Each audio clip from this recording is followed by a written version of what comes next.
Hello everyone, welcome to lecture 10 on discrete mathematics. आज के lecture में बेटा हम लोग कॉम्बिनेटोरिक्स स्टार्ट करने वाले हैं। ठीक है, लॉजिक हमने लास्ट लेक्चर में कंप्लीट किया था। टोटल मैंने 9 लेक्चर्स बनाए हैं लॉजिक पे एंड आई होप आप लोगों ने उनको देखा होगा और खूब अच्छे से एंजॉय किया होगा लेक्चर्स को और आपने पीवाईक्यूज भी किए होंगे। चलिए अब हम स्टार्ट करते हैं combinatorics, that is the second part of discrete mathematics. ठीक है, कॉम्बिनेटोरिक्स के अंदर बेटा 3 पार्ट्स हैं। एक है परमुटेशन कॉम्बिनेशन, सेकंड है बेटा समेशन और थर्ड है आरआर मतलब recurrence relations. Okay, recurrence relation I think आपने सुना होगा, डेटा स्ट्रक्चर एल्गोरिथम में भी आता है। अच्छा, समेशंस में हमने दो तरह के समेशंस पढ़ेंगे, एक बायनोमियल समेशन और एक जनरेटिंग फंक्शंस। जनरेटिंग फंक्शन का टॉपिक बहुत ज्यादा इंपॉर्टेंट है। मैं नहीं कह रहा, आप प्रीवियस ईयर पेपर उठा करके देखो, लगभग लगभग हर साल आपको एक क्वेश्चन जनरेटिंग फंक्शन का जरूर मिलेगा। और जनरेटिंग फंक्शंस को पढ़ने से पहले अगर आपको बाइनोमियल समेशंस आते हैं ना, तो बहुत अच्छा रहेगा बेटा। Binomial summation is the base of generating functions. तो बाइनोमियल समेशन आ गया तो लगभग इनडायरेक्टली आपको जनरेटिंग फंक्शंस भी आ गया। इसलिए हम बाइनोमियल समेशंस देखेंगे। बहुत ज्यादा इंपॉर्टेंट नहीं है, बट फिर भी मैं आपको डिटेल में इसको समझाऊंगा। और ऑफ कोर्स बहुत ज्यादा डीप में नहीं जाएंगे क्योंकि हमने प्लेलिस्ट को अपनी कंसाइज रखना है। ठीक है, बाइनोमियल समेशंस भी मैं आपको दिखाऊंगा। ओके, अच्छा, पीएनसी देखना है, समेशन और रिकरेंस रिलेशन। अच्छा, रिकरेंस रिलेशन जो आप डेटा स्ट्रक्चर एल्गोरिथम में देखते हो ना बेटा, उसमें हम लोग अप्रॉक्स वैल्यूज निकालते हैं, जैसे थीटा एन लॉग एन बोल देते थे, थीटा एन बोल देते थे एंड सो ऑन। कॉन्स्टेंट्स वगैरह हम इग्नोर करके चलते थे। लेकिन जो मैं डिस्क्रीट मैथमेटिक्स में आपको रिकरेंस रिलेशन समझाऊंगा, वहां पे हम लोग एग्जैक्ट वैल्यूज निकालने की कोशिश करेंगे। ठीक है, चलो इतना बहुत है, अभी जब हम डिटेल में जाएंगे तो वहां डिस्कस करेंगे। चलिए, तो the very first part is permutation and combination. इसको बेटा मैं अब स्टार्ट कर रहा हूं, आप नोट डाउन कर सकते हो ये। ठीक है, चलिए आते हैं आगे। हाँ जी, first is permutation and combination. देखो, परमुटेशन एंड कॉम्बिनेशन बहुत सारे लोगों को क्या लगता है, एक रैंडम है ना, रैंडम थिंग है। और क्वेश्चन देखा और उसके हिसाब से आप सोचो कि परमुटेशन लगेगा या कॉम्बिनेशन लगेगा और अपना सॉल्व करो, है ना, मतलब by common sense and so on. लेकिन बेटा कभी भी इस तरीके को फॉलो मत करना। आपसे कुछ सवाल हो जाएंगे और कुछ सवाल बिल्कुल नहीं होंगे, और इनडायरेक्टली आपके माइंड में हमेशा प्रेशर रहेगा। सबसे पहला प्रेशर कि यही नहीं समझ में आता कि परमुटेशन लगना है या कॉम्बिनेशन लगना है। That is the very big problem जो स्टूडेंट्स को फेस होती है। तो इसका मैंने एक बहुत अच्छा सोल्यूशन निकाल करके रखा है बेटा। मैं क्या करूंगा, परमुटेशन एंड कॉम्बिनेशन को रैंडमली नहीं पढ़ाऊंगा, मैं आपको एज ए सिस्टम पढ़ाऊंगा। ठीक है, तो permutation combination is just like a system. और मैं आपको बेटा 9 कैटेगरीज दिखाऊंगा प्रॉब्लम्स की, और उन 9 कैटेगरीज के आगे उनकी सब कैटेगरीज होंगी एंड सो ऑन। तो आपको पेपर में क्या करना है बेटा, सिर्फ और सिर्फ मैपिंग करनी है। ठीक है, you just have to do mapping. Mapping in the sense, आप क्या करेंगे, पेपर में सवाल देखेंगे, सवाल देखते ही आपके माइंड में आ जाएगा कि अच्छा, ये तो ये कैटेगरी में लाइक कर रहा है। जैसे सपोज कर लो कैटेगरी नंबर 4 का है और इसकी सब कैटेगरी 3 है, तो इसके हिसाब से हमारे को बस ये फॉर्मूला लगाना है, आंसर निकालना है, दैट्स इट। आपको और कुछ करने की जरूरत नहीं है। So you just have to do, formula लगाओ आंसर निकालो, फॉर्मूला लगाओ आंसर निकालो, दैट्स इट। कुछ भी करने की जरूरत नहीं है बेटा। मैक्सिमम से मैक्सिमम 1 या 2 स्टेप में आपका सवाल सॉल्व हो जाएगा, मैं इस बात की गारंटी लेता हूं। The only thing is you have to do mapping. अलग अलग टाइप के मैं आपको कैटेगरीज दिखाऊंगा, 9 कैटेगरीज, और उसके अंदर की सब कैटेगरी। तो बस आपको किसी भी तरीके से कैटेगरी पहचान करनी है, सब कैटेगरी पहचान करनी है, और उसका कॉरेस्पॉन्डिंग फॉर्मूला लगाना है और आंसर निकालना है। ये एफ मींस फॉर्मूला। ठीक है, फॉर्मूला लगाओ और आंसर निकालो, दैट्स इट। अब कैसे कैटेगरी की पहचान होगी, कैसे आप फॉर्मूला लगाओगे एंड सो ऑन, वो मेरी जिम्मेवारी है, वो मेरे को आपको सारा बताना है।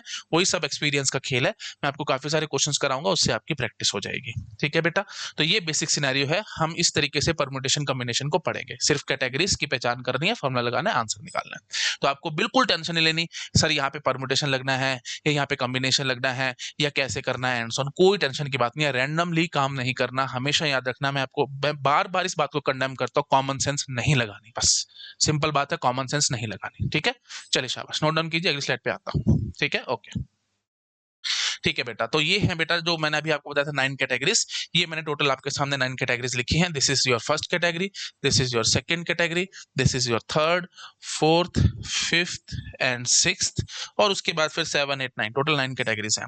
तो पहली कैटेगरी है बेटा, ये क्या है, विदाउट रिपीटेशन। तो पी मींस परम्यूटेशन, तो permutation without repetition, then permutation with limited repetition, then permutation with unlimited repetition, then combination without repetition, combination with limited repetition, combination with unlimited repetition. Formulas वगैरह क्या है, मारो गोली, अभी आपको मैं नहीं समझा पाऊंगा, आप परेशान भी होगे। हाँ, बट बेसिक बेसिक आइडिया मैं आपको जरूर दे सकता हूँ, है ना। एनसीआर क्या होता है बेटा? एन ऑब्जेक्ट्स में से आर ऑब्जेक्ट्स को चूज करना, है ना। एन ऑब्जेक्ट्स में से आर ऑब्जेक्ट्स को चूज करना, और इसका फॉर्मूला क्या होता है बेटा? N factorial upon N minus R factorial into R factorial, ठीक है।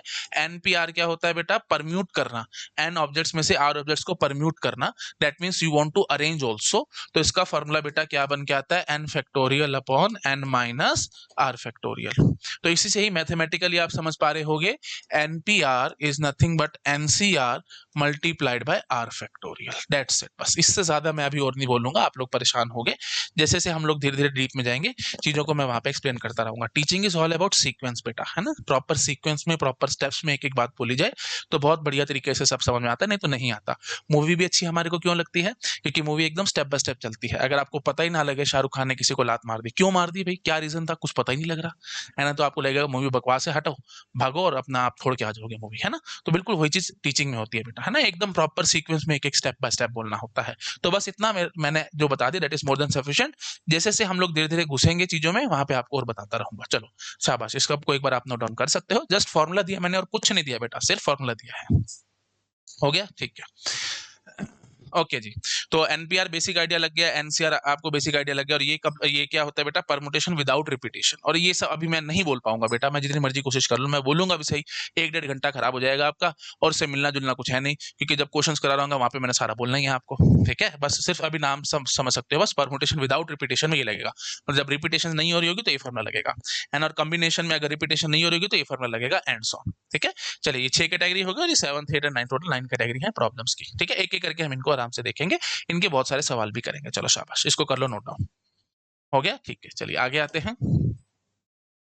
ओके, तो अब देखो, थोड़ा सा मैं आपको आइडिया देता हूं, क्योंकि बहुत सारे स्टूडेंट्स को प्रॉब्लम रहती है, कहाँ परमुटेशन, कहाँ कॉम्बिनेशन, एंड सो ऑन। बिल्कुल बेसिक बात, जो बिल्कुल बेसिक है वो ये है बेटा, परमुटेशन वहां लगता है जहां पे ऑर्डर मैटर कर रहा हो, ठीक है। और कॉम्बिनेशन वहां पे लगता है जहां पे ऑर्डर मैटर ना कर रहा हो। जैसे आपको कमेटी बनानी है लोगों की, है ना, या फिर आपको से टीम बनानी है प्लेयर्स की, तो क्या फर्क पड़ रहा है आपने पहले किसको चूज करा, बाद में किसको चूज किया, एंड सो ऑन, कोई फर्क नहीं पड़ता, है ना। और जब ऑर्डर मैटर कर रहा होगा वहां पे परमुटेशन लगेगा। जैसे नंबर्स हैं, है ना, जैसे अब आपको पता है ना, 3 नंबर मैंने ले लिए 1 2 3, अब इससे मैं 321 भी बना सकता हूँ, 231 भी बना सकता हूँ, एंड सो, ये दोनों नंबर्स अलग अलग हैं। 321 231 अलग अलग है कि नहीं है? तो ऑर्डर मैटर कर रहा है ना, तो वहां पे परमुटेशन लगेगा। जब नंबर्स की कहानी हो रही है, वर्ड्स बनाने हैं आपको, है ना, वर्ड्स में मतलब से कैट, कैट वर्ड हो गया, और टैग हो गया। टैग तो कुछ खैर होता नहीं है, पर ठीक है, जो भी है, मतलब अलग अलग वर्ड्स है ना, मीनिंग अलग अलग आ रहा है इनको चेंज करने से, एंड सो ऑन, ठीक है। तो जहां पे भी ऑर्डर मैटर कर रहा होगा, नंबर्स हो गए, वर्ड्स हो गए, एंड सो ऑन, वहां पे परमुटेशन लगेगा। और जहां पे ऑर्डर मैटर नहीं कर रहा होगा वहां पे कॉम्बिनेशन लगेगा, ठीक है। आई होप आप समझ पा रहे होगे। चलिए, तो अब जैसे थोड़ा थोड़ा मैंने लिखा भी है, हाँ, तो जैसे देखो, ये समझ में आ गया सबको, ऑर्डर मैटर करेगा तो परमुटेशन, ऑर्डर मैटर नहीं करेगा तो कॉम्बिनेशन। जैसे अरेंजमेंट की बात आएगी, है ना, जैसे आपको अरेंज करना है, जैसे लोगों को अरेंज करना है, जैसे सीट सीट है हमारे पास, 4 सीट है और कुछ लोगों को बिठाना है उस पे, तो ऑफ कोर्स अरेंजमेंट की बात आ जाएगी। या लाइन में लोगों को खड़ा करना है, एंड सो ऑन, अरेंजमेंट्स की जब भी बात आएगी वहां पे परमुटेशन लगेगा। और सिलेक्ट या कलेक्शन की जब बात आएगी, you want to select some persons for committee, है ना, या you want to collect something, and so on, तो वहां पे कॉम्बिनेशन लगेगा, ठीक है। सिलेक्ट या कलेक्ट जब भी ये सब कीवर्ड्स हैं बेटा, क्वेश्चन में आपको देखते समझ में आएगा। जैसे मैं बोल दूंगा सिलेक्ट 5% फ्रॉम 10%, तो ये सिलेक्शन वाली बात कॉम्बिनेशन में जाएगी, कलेक्शन वाली बात कॉम्बिनेशन में जाएगी, ठीक है। बट अरेंजमेंट वाली बात परमुटेशन में जाएगी। आई होप आप समझ पा रहे होगे, ठीक है। अच्छा, सीक्वेंस, ये मैथमेटिकल ऑब्जेक्ट है बेटा, परमुटेशन के लिए हम सीक्वेंस का यूज करते हैं, और mathematical object is the set for the combination, है ना। सेट में ऑर्डर मैटर नहीं करता, आप जानते ही हो। तो जैसे जब भी सेट वाली बातें आ रही होंगी, या set is the mathematical object for combination, and sequence is the mathematical object for permutation. ये बात बेसिक से आप याद रख सकते हैं। अच्छा, नंबर्स और वर्ड्स, ये कहानी परमुटेशन की होगी। सेट सबसेट, ये कहानी कॉम्बिनेशन की होगी, है ना। जैसे मैं बोलूंगा सबसेट्स बनाओ, एक सेट है हमारे पास 10 एलिमेंट्स का, उसके 5 एलिमेंट वाले सबसेट्स बनाओ, तो क्या फर्क पड़ रहा है आपने किसको पहले चूज किया, किसको बाद में चूज किया, सबसेट में भी ऑर्डर मैटर नहीं करेगा, तो यहाँ पे कॉम्बिनेशन वाली बात आएगी, ठीक है। हाँ, लेकिन अगर वर्ड्स बनाने हैं मेरे को, मैं बोलता हूँ मेरे पास 26 कैरेक्टर्स है इंग्लिश वाले, है ना, और उससे आपको 5 लेटर वाले वर्ड्स बनाने हैं, तो ऑफकोर्स ऑर्डर मैटर करेगा वहां पे। तो फिर ये वही बात होगी, वर्ड्स वाले परमुटेशन में जाएंगे, नंबर्स वाली कहानी परमुटेशन में जाएगी, एंड सो ऑन। अच्छा, उसके बाद बॉक्सेस वाली कहानी बेटा परमुटेशन में जाएगी। जैसे मैं बोल दूंगा मेरे पास 4 बॉक्सेस हैं, बॉक्स 1 बॉक्स 2 बॉक्स 3 बॉक्स 4, उसमें आपको से फिशेस को डालना है, या fish and the pond problem हम जिसको कहते हैं, पॉन्ड्स है हमारे पास, 4 पॉन्ड्स हैं और फिशेस हैं, तो कौन सी फिश किस पॉन्ड में जाएगी, तो एंड सो ऑन, वहां पे ऑर्डर मैटर करेगा। ठीक है, तो ऑफ कोर्स वहां पे ये बॉक्सेस वाली कहानी, पॉन्ड वाली कहानी, वो सारी परम्यूटेशन में जाएगी बेटा। अच्छा, कॉम्बिनेशन में क्या जाएगा, जैसे कमेटी बनानी, मैंने अभी आपको बताया था, टीम बनानी है, या इंटरव्यू के लिए आपको सिलेक्शन करना है ना, जैसे 10 लोग हैं उसमें से 5 लोगों को आपको इंटरव्यू के लिए सिलेक्ट करना है, तो क्या फर्क पड़ रहा है आपने पहले किसको चूज किया, बाद में किसको चूज किया, एंड सो ऑन। तो घुमा फिरा करके बेटा जो बात आ रही है ना, वो ऑर्डर पे आ रही है, ऑर्डर मैटर कर रहा है, ऑर्डर मैटर नहीं कर रहा है। अगर ऑर्डर मैटर करेगा कहीं पे भी आप ध्यान रखना परम्यूटेशन लगेगा, अगर ऑर्डर मैटर नहीं कर रहा होगा तो वहां पे कॉम्बिनेशन लगेगा, दैट्स इट बस। ठीक है, ये थोड़ा थोड़ा बेसिक आइडिया मैंने आपको दिया, समझ में अच्छी बात है, नहीं तो कोई बात नहीं, जैसे जैसे हम क्वेश्चंस की प्रैक्टिस करेंगे वहां पे आपको समझ में आने लग जाएगा। और एक बात बेटा, रटना नहीं है। अगर आप रट के बैठ के किसी, जब भी सिलेक्ट वर्ड आएगा तो कॉम्बिनेशन लगेगा, या कलेक्ट वर्ड आएगा तो कॉम्बिनेशन लगेगा, तो इसके लिए मैं आपको एक्सेप्शंस के क्वेश्चंस भी दिखाऊंगा जहां पे सिलेक्ट वर्ड आ रहा होगा बट फिर भी परम्यूटेशन लग जाएगा। ठीक है, तो रटना नहीं है बेटा। ठीक है, वही बात है, थोड़ा सा सेंस हमारे को निकालनी पड़ेगी पेपर में। चलो शाबाश, करो नोट डाउन, फिर मैं अगली स्लाइड पे जब करूंगा। हो गया, ठीक है। ओके, अब देखो, सिंपल, एकदम सिंपल सवाल, how many 5 letter words with distinct letters from English alphabet are possible. ठीक है, बस ये आपसे पूछा जा रहा है 5 लेटर वर्ड्स, तो जैसे ही वर्ड्स आया, कीवर्ड, वर्ड देखते ही आपको क्या बोलना है बेटा, यहाँ पे परम्यूटेशन लगेगा क्योंकि ऑर्डर मैटर करेगा, है ना। 5 letter word with distinct letters, distinct letters का मतलब आप समझ गए होंगे क्या मतलब हुआ, नो रिपीटेशन, रिपीटेशन हमारे को नहीं करनी। अच्छा, फ्रॉम इंग्लिश अल्फाबेट, अब इंग्लिश अल्फाबेट में कितने हैं बेटा, 26 कैरेक्टर्स होते हैं या 26 लेटर होते हैं, ये हमारे को पता है ना, 26 लेटर होते हैं इंग्लिश में, ए टू जेड चेक कर लेना। हाँ जी, तो क्या समझ में आया आपको, 5 लेटर वर्ड्स बनाने हैं, वर्ड से आपको समझ में आ गया परमुटेशन लगेगा, डिस्टिंक्ट लेटर से समझ में आ गया नो रिपीटेशन होगी, है ना, और 26 में से 5 है ना, 26 में से कोई भी 5 पकड़ सकते हो, तो क्या फॉर्मूला बन के आएगा बेटा, देख करके आओ, permutation without repetition is NPR, direct formula लगाओ, आंसर निकलेगा यहाँ पे, एनपीआर मतलब 26 में से 5 चूज करने हैं, तो 26p5, जिसको आप क्या बोलोगे, 26 फैक्टोरियल। एनपीआर का क्या फॉर्मूला बताया था बेटा मैंने अभी आपको, n factorial divided by n minus r factorial, n factorial मतलब 26 factorial, n minus r, 26 minus 5 factorial मतलब 21 फैक्टोरियल।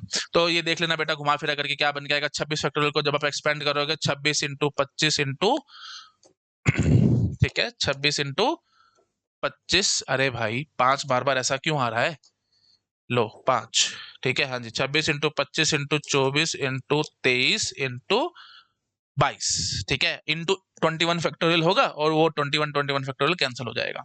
तो आप ऐसे याद रख सकते हैं बेटा, 26p5 26p5 है, आप उसको एक्सपेंड करोगे तो 26 को 5 बारी एक्सपेंड कर लेना, एक एक कम कर करके, 26 इंटू 25 इंटू 24 इंटू 23 इंटू 22, बस काम खत्म, डायरेक्ट फॉर्मूला हो गया। ठीक है, तो जैसे मैं आपको अब आप ये पूछूं आपसे से 10p3 क्या होगा, आप चुपचाप से बोलोगे 10 को 3 बार एक्सपेंड कर लेना, एक एक घटा घटा के, लो जी ये हाँ आंसर है डायरेक्ट, है ना, क्योंकि इसका मैथमेटिकल रीजन भी यही होगा, 10 फैक्टोरियल डिवाइडेड बाय 7 फैक्टोरियल, तो इसको आप क्या लिख सकते हो, 10 into 9 into 8 into 7 factorial upon 7 factorial, वो कैंसल्ड आउट, तो 3 बार एक्सपेंशन करो, काम खत्म, दैट्स इट, ये शॉर्टकट हो गया बेटा 10p3 के लिए, 10 इंटू 9 इंटू 8, दैट्स इट। तो ऐसे ही यहाँ पे भी अब हम सीधा समझ गए कि 26p5 था, तो 26 को 5 बार ही आपको एक्सपेंड करना था, एक एक घटा घटा के, 26 25 24 22 23, काम खत्म, 5 बार एक्सपेंशन, काम खत्म। ठीक है, आई होप आप समझ गए होंगे। हाँ जी, तो this is my final answer. चलो मैंने आपको ये बता दिया, लेकिन अब मैं आपको एक और बढ़िया बात बताता हूँ बेटा, पेपर में ना इस तरीके से यूज मत करना, डायरेक्ट फॉर्मुलेज लगाओगे आप कहीं ना कहीं फंसोगे, क्योंकि इतने डेड इजी क्वेश्चन गेट में नहीं आते। ठीक है, ये आपकी कोई 11th-12th नहीं चल रही, जहाँ पे बिल्कुल बेसिक बेसिक सवाल है एंड सॉन। खैर जब आप आईआईटीज का एग्जाम देते हैं तो वहाँ तो खैर बहुत ही मुश्किल आते हैं, बट फिर भी बेसिक बेसिक से क्वेश्चन आपके स्कूल वगैरह में आते हैं, तो वो सब यहाँ नहीं आएंगे, ध्यान रखना। गेट में भी ऐसे बेसिक सवाल नहीं आएंगे, थोड़े से डीप में आएंगे, उनमें कंस्ट्रेंट्स लगेंगे एंड सॉन। तो उसके लिए बेटा मैं आपको एक और बढ़िया मेथड दिखाता हूँ। Let me jump to the next slide, इसको आप नोट डाउन कर लो, कर लिया, ठीक है। चलो, तो हम यूज करेंगे बेटा बॉक्स मेथड, ठीक है, ध्यान रखना, what we are going to use is box method. Box method क्या कहता है बेटा, हमारे को क्या करना है, 5 लेटर के वर्ड बनाने हैं ना, 5 लेटर के वर्ड, तो 5 बॉक्सेस, 1 2 3 4 5, ये 5 बॉक्सेस हो गए। अब आप ये ध्यान से देखो आराम से, क्योंकि 26 लेटर्स हैं हमारे पास इंग्लिश अल्फाबेट में, तो सबसे पहली जगह पे ये बताओ मुझे, पहला कैरेक्टर आप क्या चूज कर सकते हो, 26 में से कोई भी पकड़ लो, 26 में से कोई भी पकड़ लो, मतलब 26 चॉइसेस हैं, 26 चॉइसेस। ठीक है, अच्छा, अब क्योंकि आपने एक लेटर यहाँ पे यूज कर लिया है, तो बाकी कितने बचे, 25, तो यहाँ पे बेटा कितनी चॉइसेस आएंगी, 25 चॉइसेस आएंगी। अब 2 यूज हो चुके हैं, तो फिर अब कितनी चॉइसेस बची हमारे पास? 24 चॉइसेस, 24, 23 और 22। ठीक है, ये हो गया हमारा। तो अब अल्टीमेटली हम क्या कहेंगे, बस ये हमारा आंसर कैसे निकलेगा, 26 इंटू 25 इंटू 24 इंटू 23 इंटू 22 ऐसे। अब आप बोलोगे कि सर मल्टीप्लाई क्यों कर दिया? ये बहुत बेसिक सी बात है बेटा। अभी आपको मैं सीधा बोल करके भाग सकता हूँ, मैं बाईपास भी कर सकता हूँ कि हाँ जी मल्टीप्लाई होता है, काम खत्म। लेकिन फिर कल को कोई और क्वेश्चन आएगा जहां पे एडिशन करना पड़ रहा होगा, वहां पे आप फंसोगे। तो मतलब सबसे बड़ी अभी फिलहाल हमारे दिमाग में कंफ्यूजन क्या है, कहाँ मल्टीप्लीकेशन आएगा, कहाँ एडिशन आएगा, that is the very big problem in our minds. उसको मैं आप सॉल्व करने की कोशिश करूंगा। आई होप आपको समझ में आया होगा। Let me jump to the previous slide. मैं एक बार फटाफट से आपको रिवाइज कराता हूं। देखो बेटा, 5 लेटर के वर्ड बनाने थे, डिस्टिंक्ट लेटर के फ्रॉम इंग्लिश अल्फाबेट। तो उस चक्कर में मैंने क्या बताया आपको, डायरेक्ट फॉर्मूला लगा करके हम 26p5 आंसर निकाल सकते थे। This is my final answer. But the problem is ऐसे क्वेश्चन पेपर में नहीं आएंगे, कंस्ट्रेंट्स वगैरह लग के आएंगे। तो फिर मैंने आपको बताया बॉक्स मेथड हम लोग लगाएंगे, उससे बहुत जल्दी और बहुत बढ़िया आंसर निकलेगा, क्योंकि रिपीटेशन नहीं थी इसलिए पहले जगह पे 26 चॉइस हुई, सेकंड जगह पे 25 चॉइस हुई। अगर रिपीटेशन होती तो हर जगह में 26 भर देता। ऑफ कोर्स आप समझ पा रहे हो, क्योंकि पहली जगह पे भी 26 में से कोई पकड़ दो, दूसरी जगह पे भी 26 में से कोई पकड़ लो, तीसरी जगह पे भी 26 में से कोई पकड़ लो, एंड सो ऑन। तो उससे आंसर आता है 26 पावर 5। बट यहाँ पे रिपीटेशन इज नॉट अलाउड, इसलिए हमने ऐसे लिखा। और हमारा फाइनली मैंने क्या बोला, मल्टीप्लाई करना पड़ेगा। यहाँ पे बॉक्स मेथड में जो भी आपने नंबर्स लिखे उन सबको मल्टीप्लाई करना पड़ेगा। अब हमारे दिमाग में कंफ्यूजन है कि मल्टीप्लीकेशन कहाँ पे, एडिशन कहाँ पे, that is the very big problem. उसके लिए मैं आता हूँ अगली स्लाइड पे। Let me jump to the next slide. Note down कर लिया? ठीक है बेटा। हाँ जी, तो देखो बेटा, दैट इज ये जो क्वेश्चन था कि कहाँ पे मल्टीप्लाई होगा, कहाँ पे प्लस होगा, इसका आंसर बेटा आता है फंडामेंटल प्रिंसिपल ऑफ काउंटिंग से। ठीक है, फंडामेंटल प्रिंसिपल ऑफ काउंटिंग पे से आता है। मैं अब आपको समझाता हूँ ये क्या कहता है। देखो बहुत आसान प्रिंसिपल है। देखो सीधी सी बात है, सपोज मैं एक एग्जांपल से समझाता हूँ आपको। एक सिटी ए है, एक सिटी बी है और एक सिटी सी है। ठीक है, तो ए से बी जाने के बेटा हमारे पास 3 रास्ते हैं, और बी से सी जाने के सपोज कर लो मेरे पास 2 रास्ते हैं। ठीक है, तो अब आप कॉमन सेंस से मुझे बताओ कितने रास्ते होंगे ए से सी जाने के लिए। आप आराम से बोलोगे 3 यहां से, 2 यहां से। तो आप ऐसे समझ लो, पहले ये वाला रास्ता आपने पकड़ लिया, let me use red colour. पहले आपने ये रास्ता पकड़ लिया, इसके साथ आगे 2 रास्ते खुले।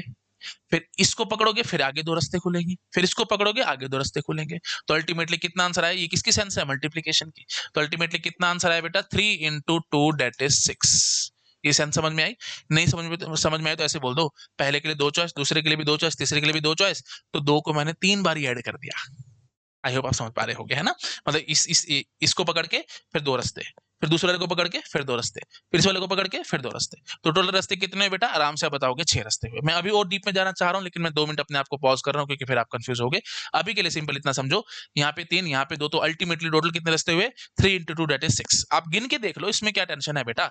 एक इसको पकड़ने के बाद यहाँ से 2 रास्ते खुल गए, 2 रास्ते यहाँ से आ गए, फिर इसको पकड़ने के बाद यहाँ से 2 और खुल गए, 4 हो गए टोटल। फिर इसको पकड़ के इधर से यहाँ से 2 और खुल गए, टोटल 6 रास्ते हो गए ना। 2 प्लस 2 प्लस 2, 6 रास्ते हो गए। तो टोटल ये हमने 6 लिखा है। तो सेंस किसकी थी, मल्टीप्लीकेशन की। 2 को 3 बार ऐड किया, दैट इज नथिंग बट 3 को 2 से मल्टीप्लाई कर दिया। ऑफ कोर्स आप समझते हो कि नहीं।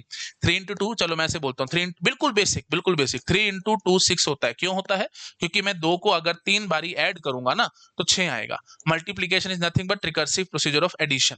तो एडिशन को हम बार बार परफॉर्म करके मल्टीप्लीकेशन कर सकते हैं। तो 3 into 2 is nothing but 2 plus 2 plus 2, या फिर आप इसको ऐसे ही बोल सकते हैं 3 प्लस 3, है ना। 3 को 2 बारी ऐड कर दो, या 2 को 3 बारी ऐड कर दो, बात बराबर है। आंसर कितना आ जाएगा बेटा, 6 आ जाएगा। तो बिल्कुल वही चीज मैंने यहाँ पे आपको समझाने की कोशिश करी थी।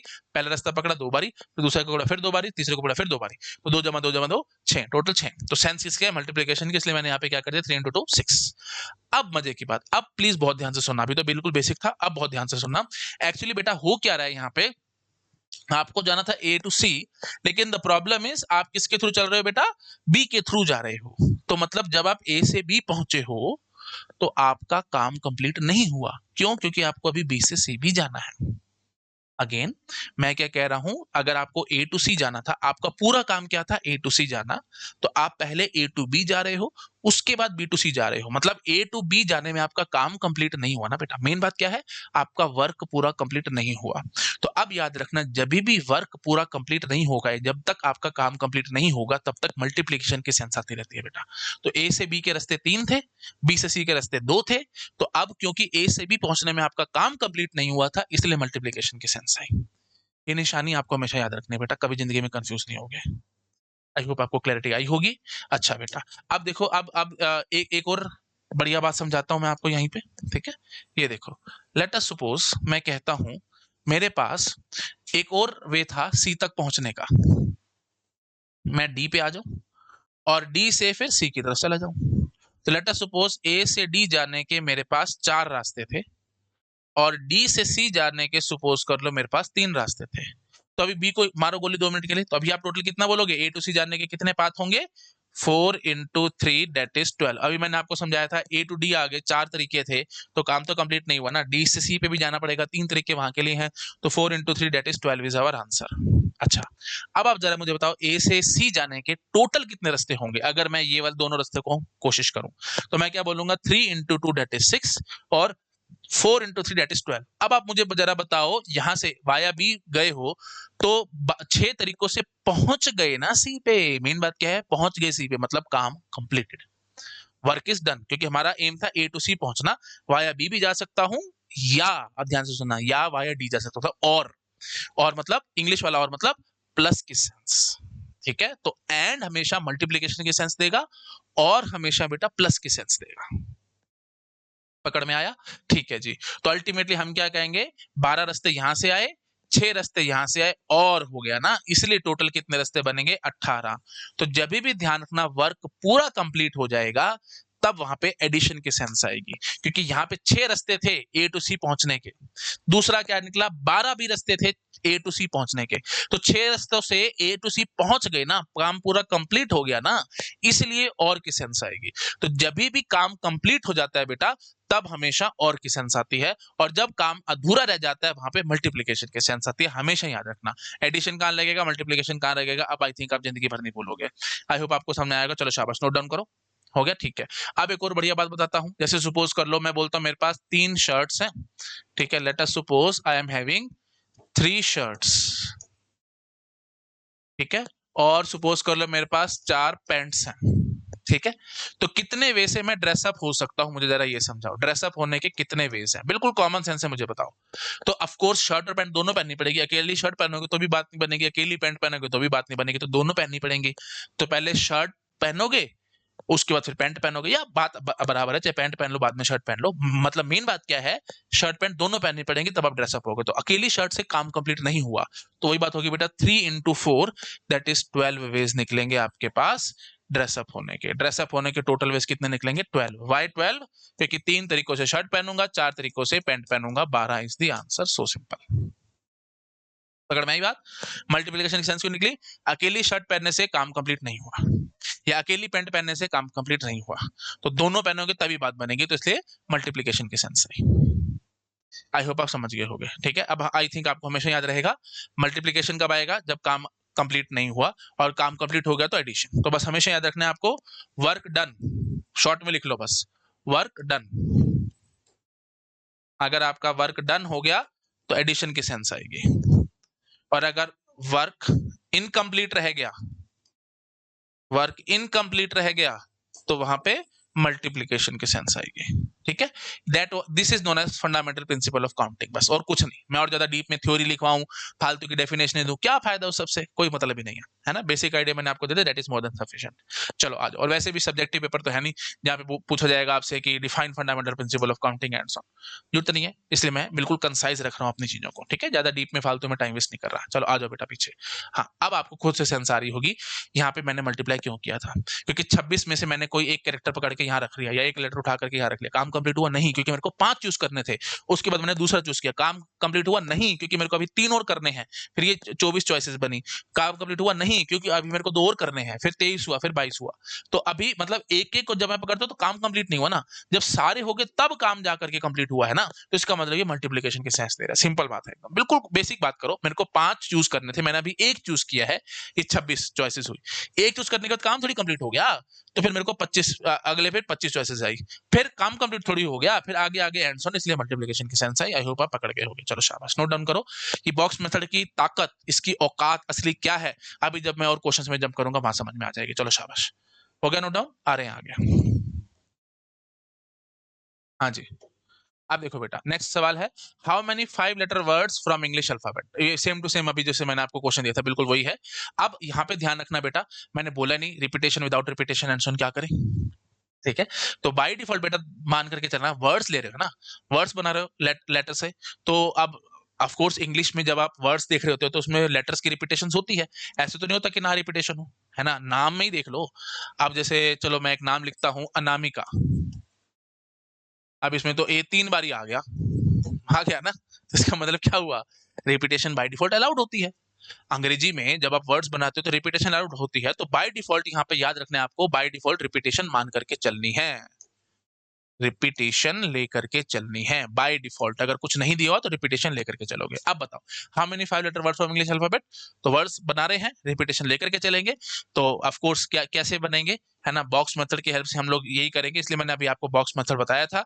हाँ जी, तो पहले जगह पे क्योंकि हमारे पास टोटल इंग्लिश अल्फाबेट में 26 हैं, तो पहले जगह पे 26 चॉइसेस, दूसरी जगह पे भी ऑफ कोर्स 26, तीसरी जगह पे भी 26, चौथी जगह पे भी 26, पांचवी जगह पे भी 26, क्योंकि 5 लेटर वर्ड बनाने थे। अब पहला चूज कर ले तो काम खत्म नहीं हो, फिर दूसरा, फिर तीसरा and so on. Of course 26 into 26 into 26 सारे मल्टीप्लाई हो जाएंगे, तो अल्टीमेटली कितना आंसर आ जाएगा, 26 पावर 5। आई होप आप समझ गए होंगे, ठीक है। चलो अब देखो मैं आपको ना उल्टा कराता हूँ, हमारा आंसर क्या निकला बेटा, 26 पावर 5। अब अगर मैं कैटेगरी वाइज आपको दिखाने की कोशिश करूं तो जरा मेरे को समझाओ ये किस में जाएगा। आप कॉमन सेंस से सोचो, 5 लेटर वर्ड्स बनाने हैं, वर्ड्स देखते ही आप समझ जाओगे ऑर्डर मैटर करेगा, तो इसका मतलब बेटा ये परम्यूटेशन का सवाल है, ठीक है, परम्यूटेशन का सवाल है, वर्ड्स है।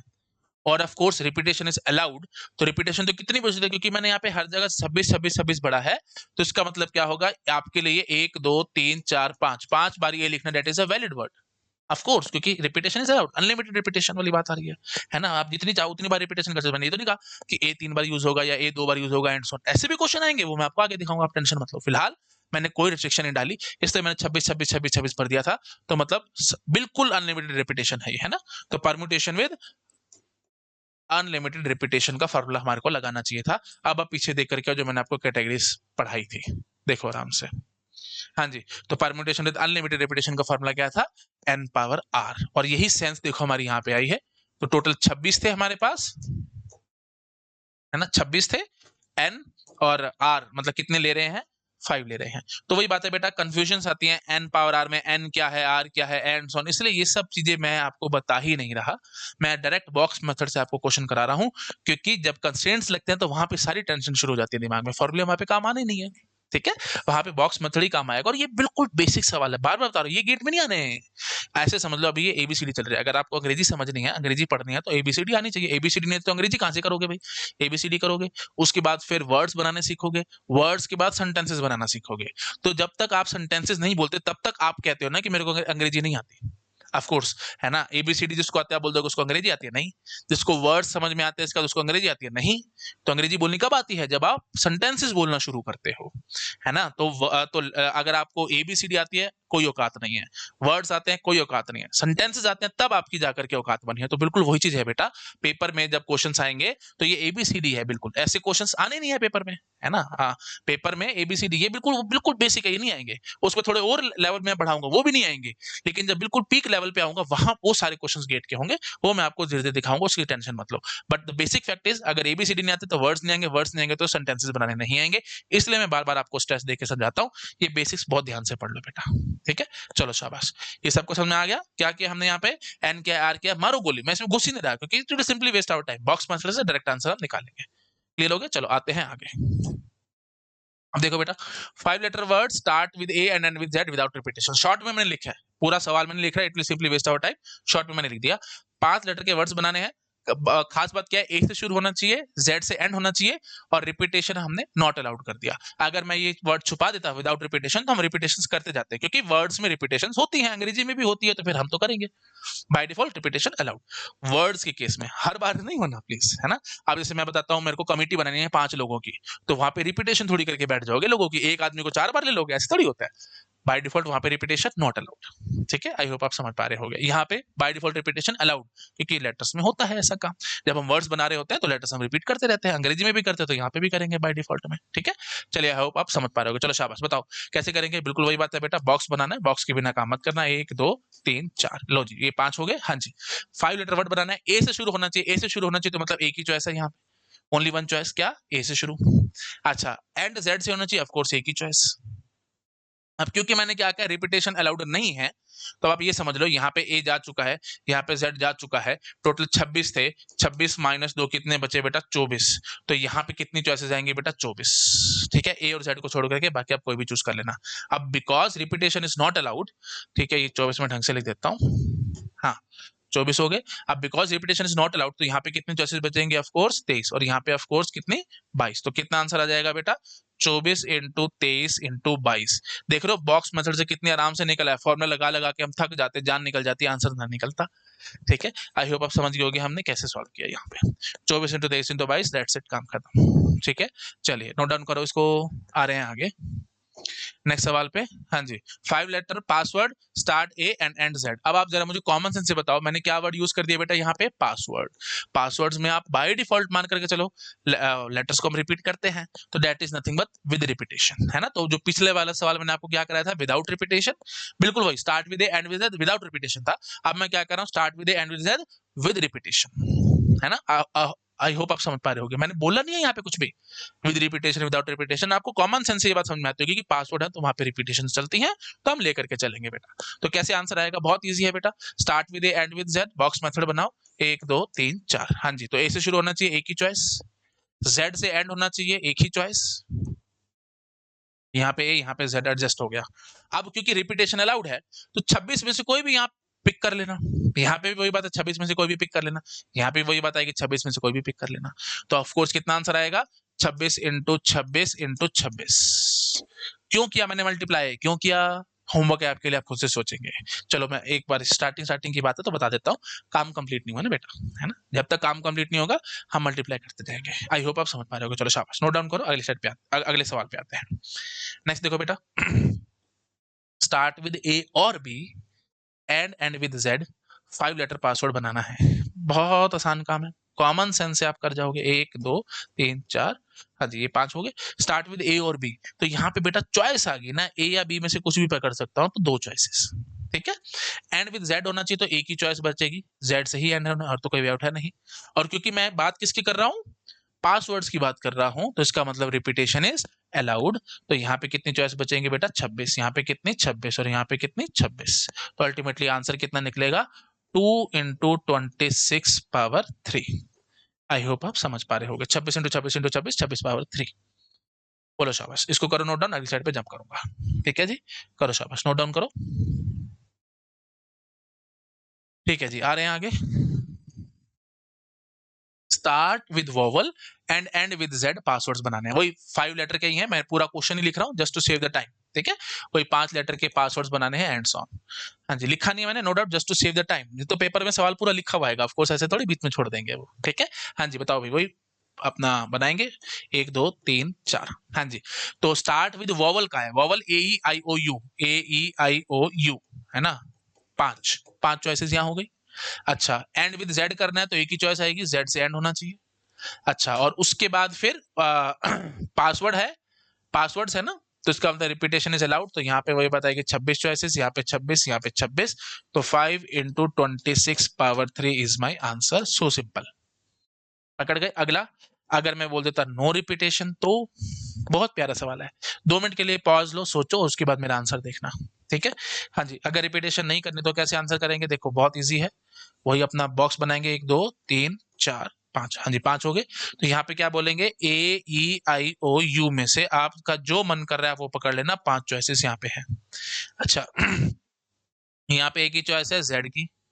अब आप कॉमन सेंस सोचो, 2 कैरेक्टर आप यूज कर चुके हैं, प्लीज ध्यान से सुनना।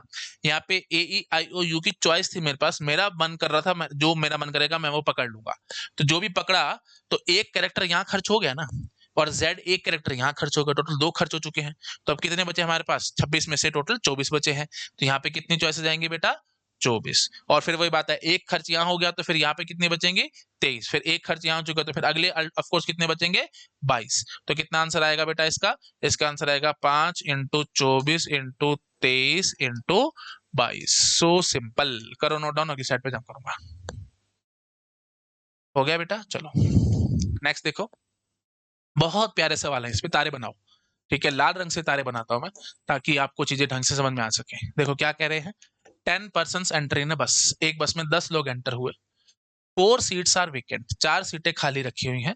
How many ways they can seat, कितने तरीकों से ये बैठ सकते हैं, दैट इज द क्वेश्चन।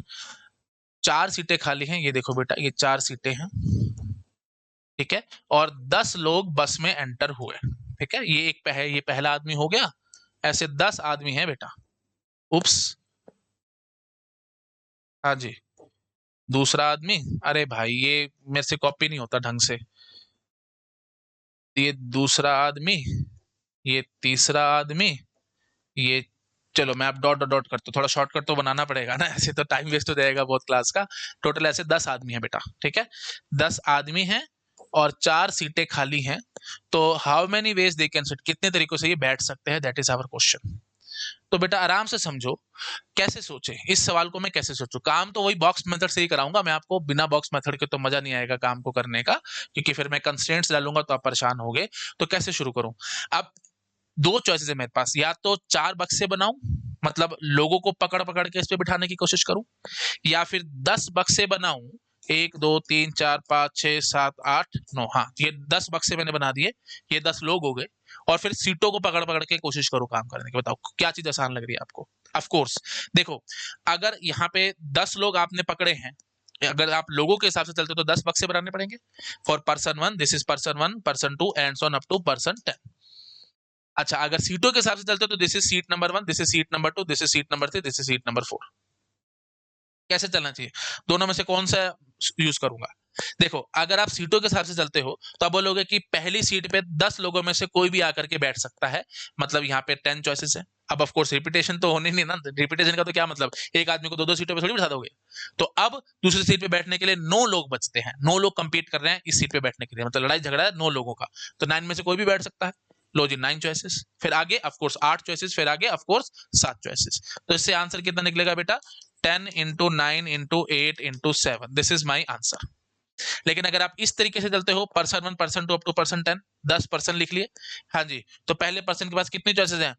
4 सीटें है ना, 4 में से कोई एक सीट इसको मिल जाए, आप ऐसे सोचना चाहते हो, तो बेटे तरीका बिल्कुल गलत है। क्यों? क्योंकि इनडायरेक्टली आपने क्या कंसेंट डाल दिया कि पहले पर्सन को सीट मिलेगी मिलेगी। मैं इस बात की कैसे गारंटी कर दूं कि पहले पर्सन को सीट मिलेगी मिलेगी? आपने बोल दिया कि 4 चॉइसेस यहाँ पे, लो जी मैंने 4 लिख दिया। कैसे लिख दिया 4? That is not possible. ठीक है, और अगर आप सोचते हो कि हो सकता है कि सर इसको सीट ना भी मिले, तो 5 चॉइसेस हैं, तो बेटा बड़ी कॉम्प्लेक्स हो जाएगा इसको ऐसे सोचना। आप बोलोगे कि यहाँ पे 5 चॉइसेस है, फिर यहाँ पे भी 5, यहाँ पे भी 5 and so on, that will create hell lot of problem for us. ठीक है, तो अल्टीमेटली आप क्या कहना चाहते हो कि 5 पावर 10।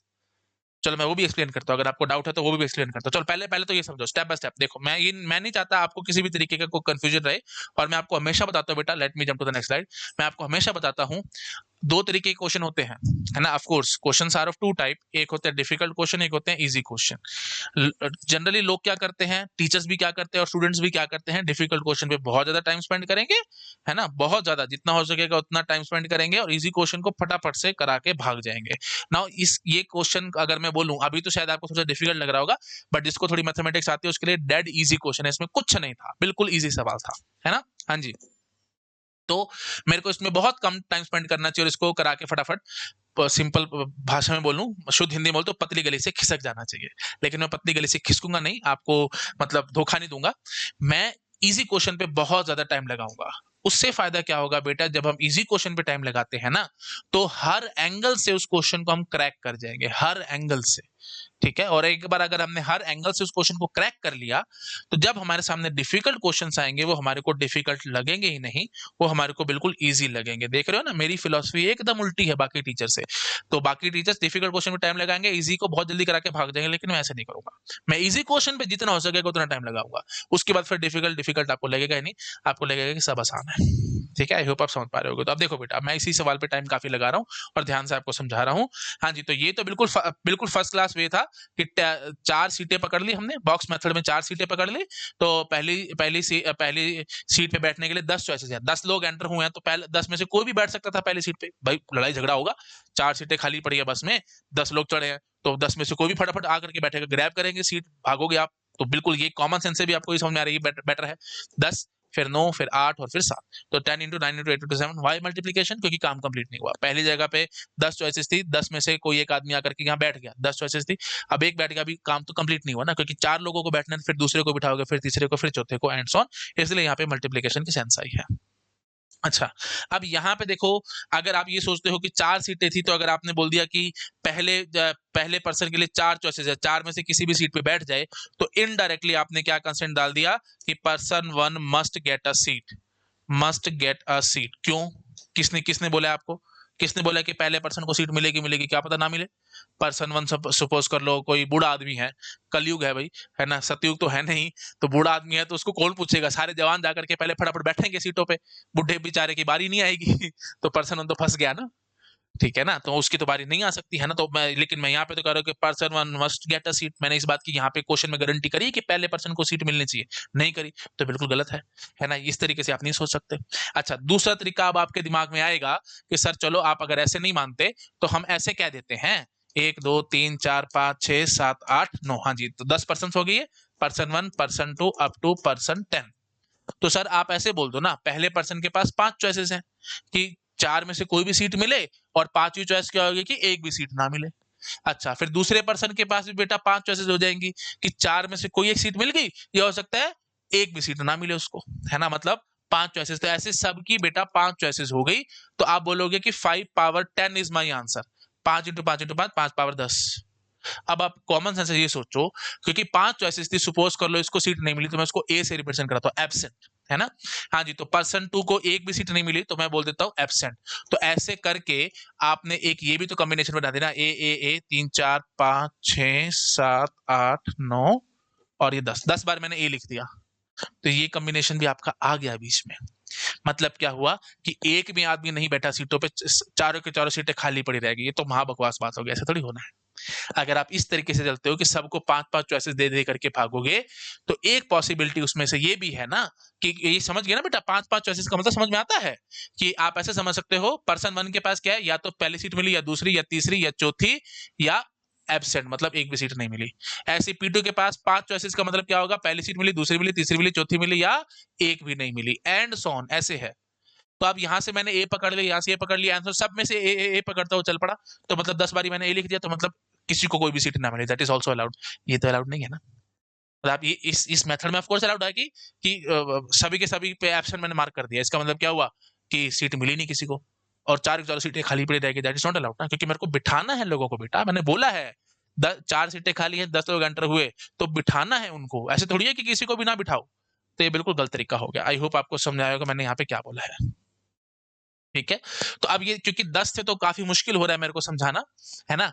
तो आप अगर सपोज कर लो सिर्फ 2 लोग समझ लो, ठीक है, 2 लोग समझ लो, है ना, से P1 और P2 2 लोग समझ लो, तो वहां पे भी आप समझ लो, सपोज कर लो 2 लोग हैं और से 3 सीटें हैं, है ना, 3 सीटें भी ज्यादा हो जाएंगी, या एक सीट है, एक सीट मानो, ठीक है, एक सीट है और 2 लोग हैं, ठीक है, तो 1 और ए मैं ऐसे लिख दूंगा, या तो सीट मिली या फिर एब्सेंट, मतलब उसको सीट नहीं मिली।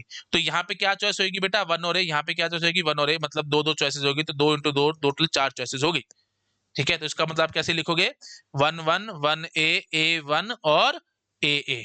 तो ये 4 चॉइसेस ऐसे लिखे जाएंगे ना बेटा, है ना, 1 या ए, 1 या ए, तो 2 इंटू 2 टोटल 4 चॉइसेस थी, तो 4 चॉइसेस मैंने लिस्ट डाउन कर दी। आपको पता है वैसे कॉम्बिनेटोरिक्स एग्जैक्टली का मीनिंग क्या होता है ना। कॉम्बिनेटोरिक्स का मतलब होता है एक्चुअली में counting, but counting without listing. अगर आपको लिस्ट डाउन करने पड़ जाए तो बहुत मुश्किल काम हो जाएगा बेटा, 5 पावर 10 चॉइसेस को लिखना दैट इज इम्पॉसिबल। तो विदाउट लिस्टिंग काउंटिंग करना दैट इज नोन एज कॉम्बिनेटोरिक्स। तो इसलिए ये सब्जेक्ट पढ़ा जाता है ताकि सिर्फ आपको बताया जाए कि काउंटिंग हम कैसे कर सकते हैं विदाउट लिस्टिंग। विदाउट लिस्टिंग तो लिस्ट डाउन करके तो कोई भी काउंटिंग कर देगा, फिर तो बड़ा ही मुश्किल हो जाएगा ना, तो सारा लिखना, सारे चॉइसेस लिखना that is next to impossible. जब बहुत बड़े बड़े सवाल आएंगे तो वहां पे बहुत मुश्किल हो जाएगा। जैसे ये एक बहुत बड़ा सवाल था, यहाँ पे कैसे लिस्ट डाउन करूं, तो इसलिए मैंने आपको एक छोटा सा सवाल दिया। आप समझ रहे हो मैं क्या करने की कोशिश कर रहा हूं, मैंने 2 पर्सन ले लिए, पर्सन 1 पर्सन 2 और एक सीट ले ली, मैंने ऐसे सवाल बनाया, मैंने अलग अलग तरीके का छोटा सा क्वेश्चन बना दिया।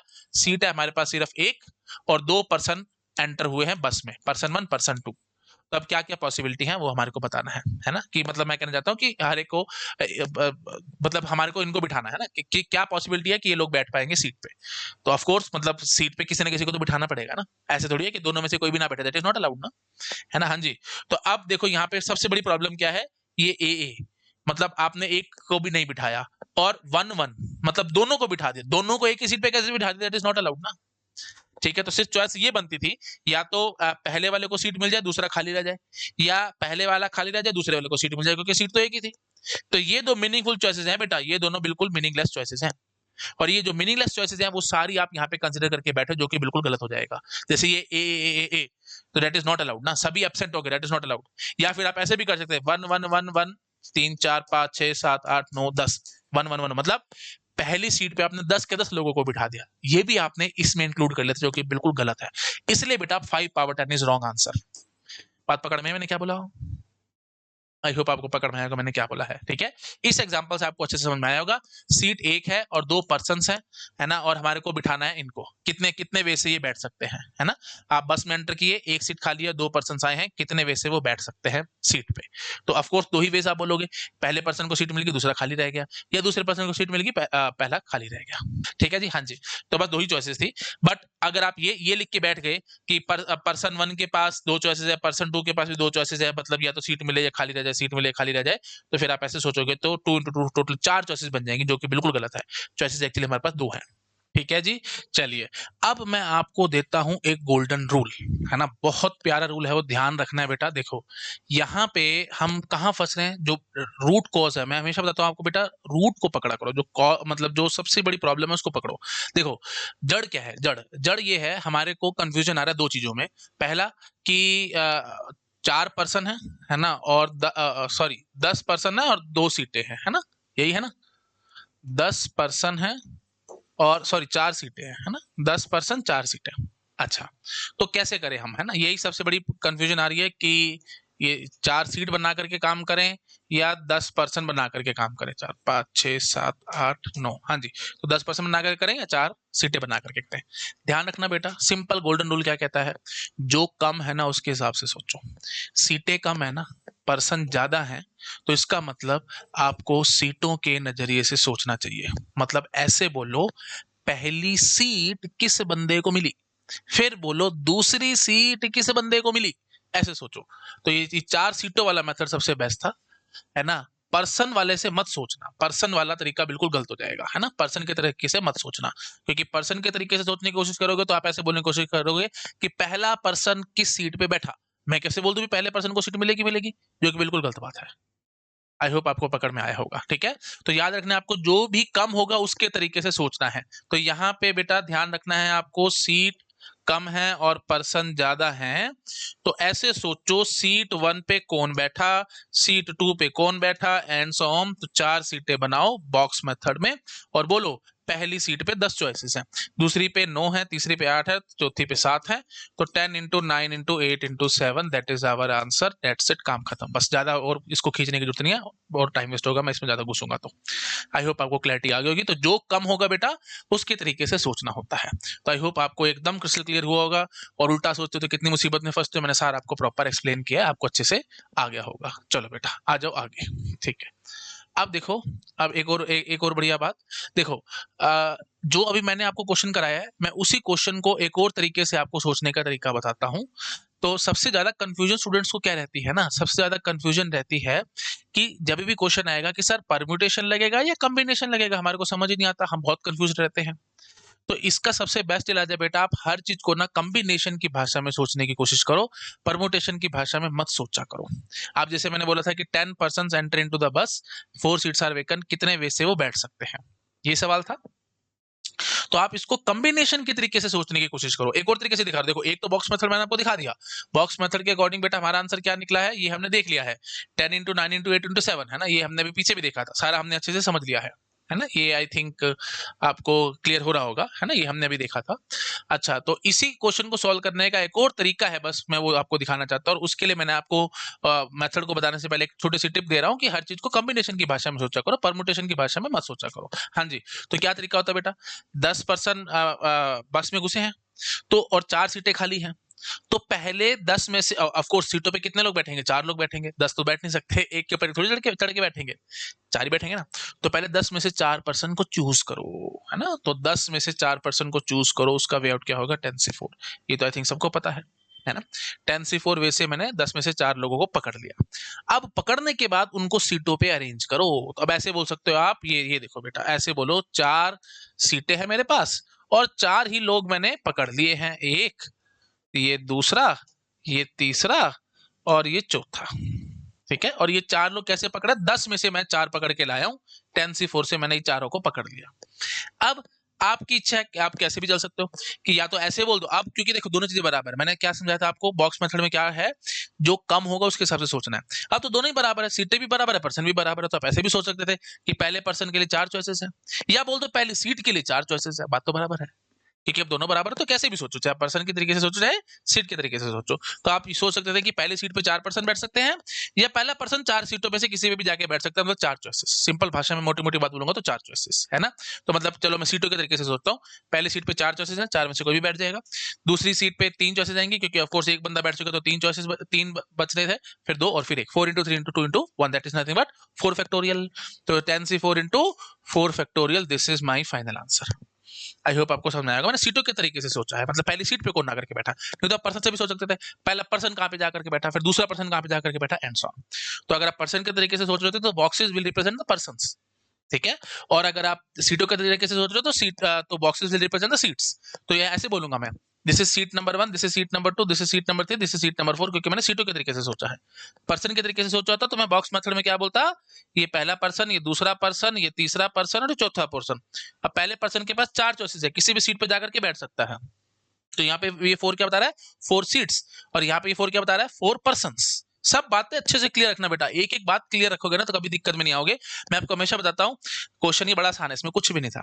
मैं आपको हमेशा बताता हूँ बेटा, इजी क्वेश्चन पे टाइम लगाओ, इजी क्वेश्चन पे टाइम लगाओगे तो फिर डिफिकल्ट क्वेश्चन डिफिकल्ट नहीं रह जाएंगे, आपको परेशानी बिल्कुल नहीं होगी। अब देख रहे हो आप, मैं मतलब एक ही क्वेश्चन को मैं कितने तरीके से बता रहा हूँ, है ना, यही सबसे बढ़िया अच्छा गोल्डन रूल है बेटा, हमेशा याद रखना है, एक ही क्वेश्चन को ना हर एंगल से सोच दो, हर एंगल से, ठीक है, फिर आपको कभी कंफ्यूजन नहीं आएगी।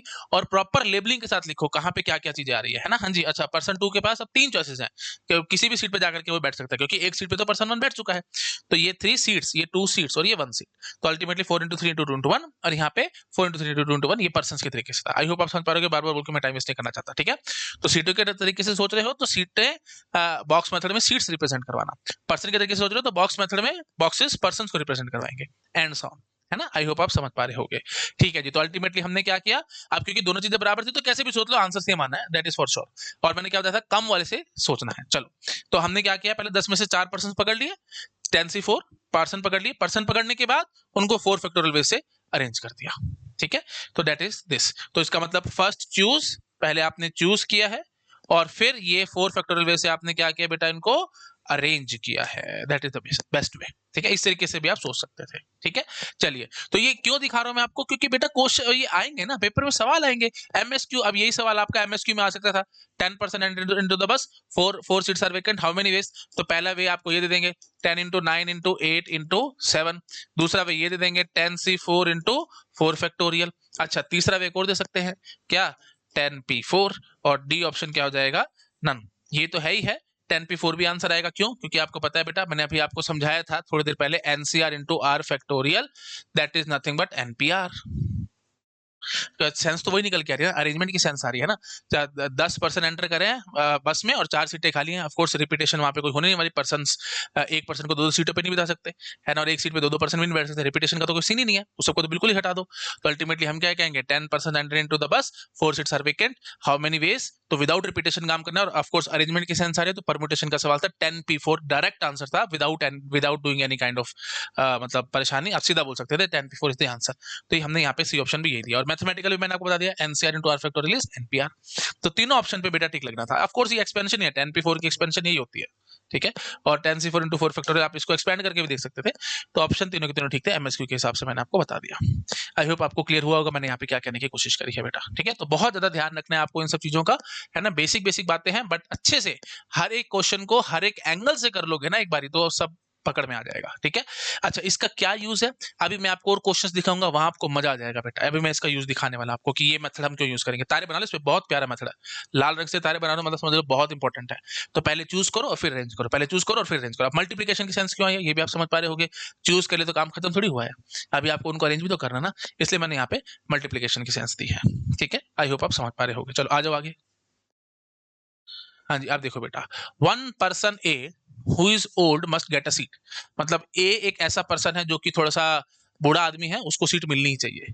तो कलयुग के में तो क्या होता है भाई, आज के डेट में क्या होगा, 10% एंटर करे बस में और 4 सीटें खाली हैं, तो कोई बूढ़ा आदमी होगा वो तो बेचारा रह ही जाएगा, जवान फटाफट जाकर के बैठ जाएंगे, है ना। लेकिन अब वो थोड़ा अच्छा समझ लो, सेंसिबल लोग हैं, सत्ययुग समझ लो, और कह रहे हैं कि भाई हम जो ओल्ड आदमी हम उसको सीट देंगे देंगे। तो हमने कंडीशन डाल दी कि one person A who is old must get a seat, उसको सीट मिलनी ही चाहिए। आप बताओ कैसे आंसर करोगे। अब आ रहे हैं कंस्ट्रेंट्स, देख रहे हो ना, अब आ रहे हैं कंस्ट्रेंट्स, अब धीरे धीरे लेवल में क्वेश्चंस का बढ़ा रहा हूँ। अब बताओ कैसे करेंगे। सवाल वही है, 10% enter into the bus, 4 seats are vacant, but one person है who is old must get a seat, how many ways, कितने वेज से हम इसको कर सकते हैं। मैंने फटाफट से बोल दिया, प्लीज पॉज करके लिख लेना इसको। हाँ जी, बताओ अभी कैसे करेंगे। सीधी सी बात है बेटा, क्योंकि अब ए को तो सीट मिलनी मिलनी है, अब वही बात है, पहले सिलेक्ट और फिर अरेंज, उसके हिसाब से बताता हूँ।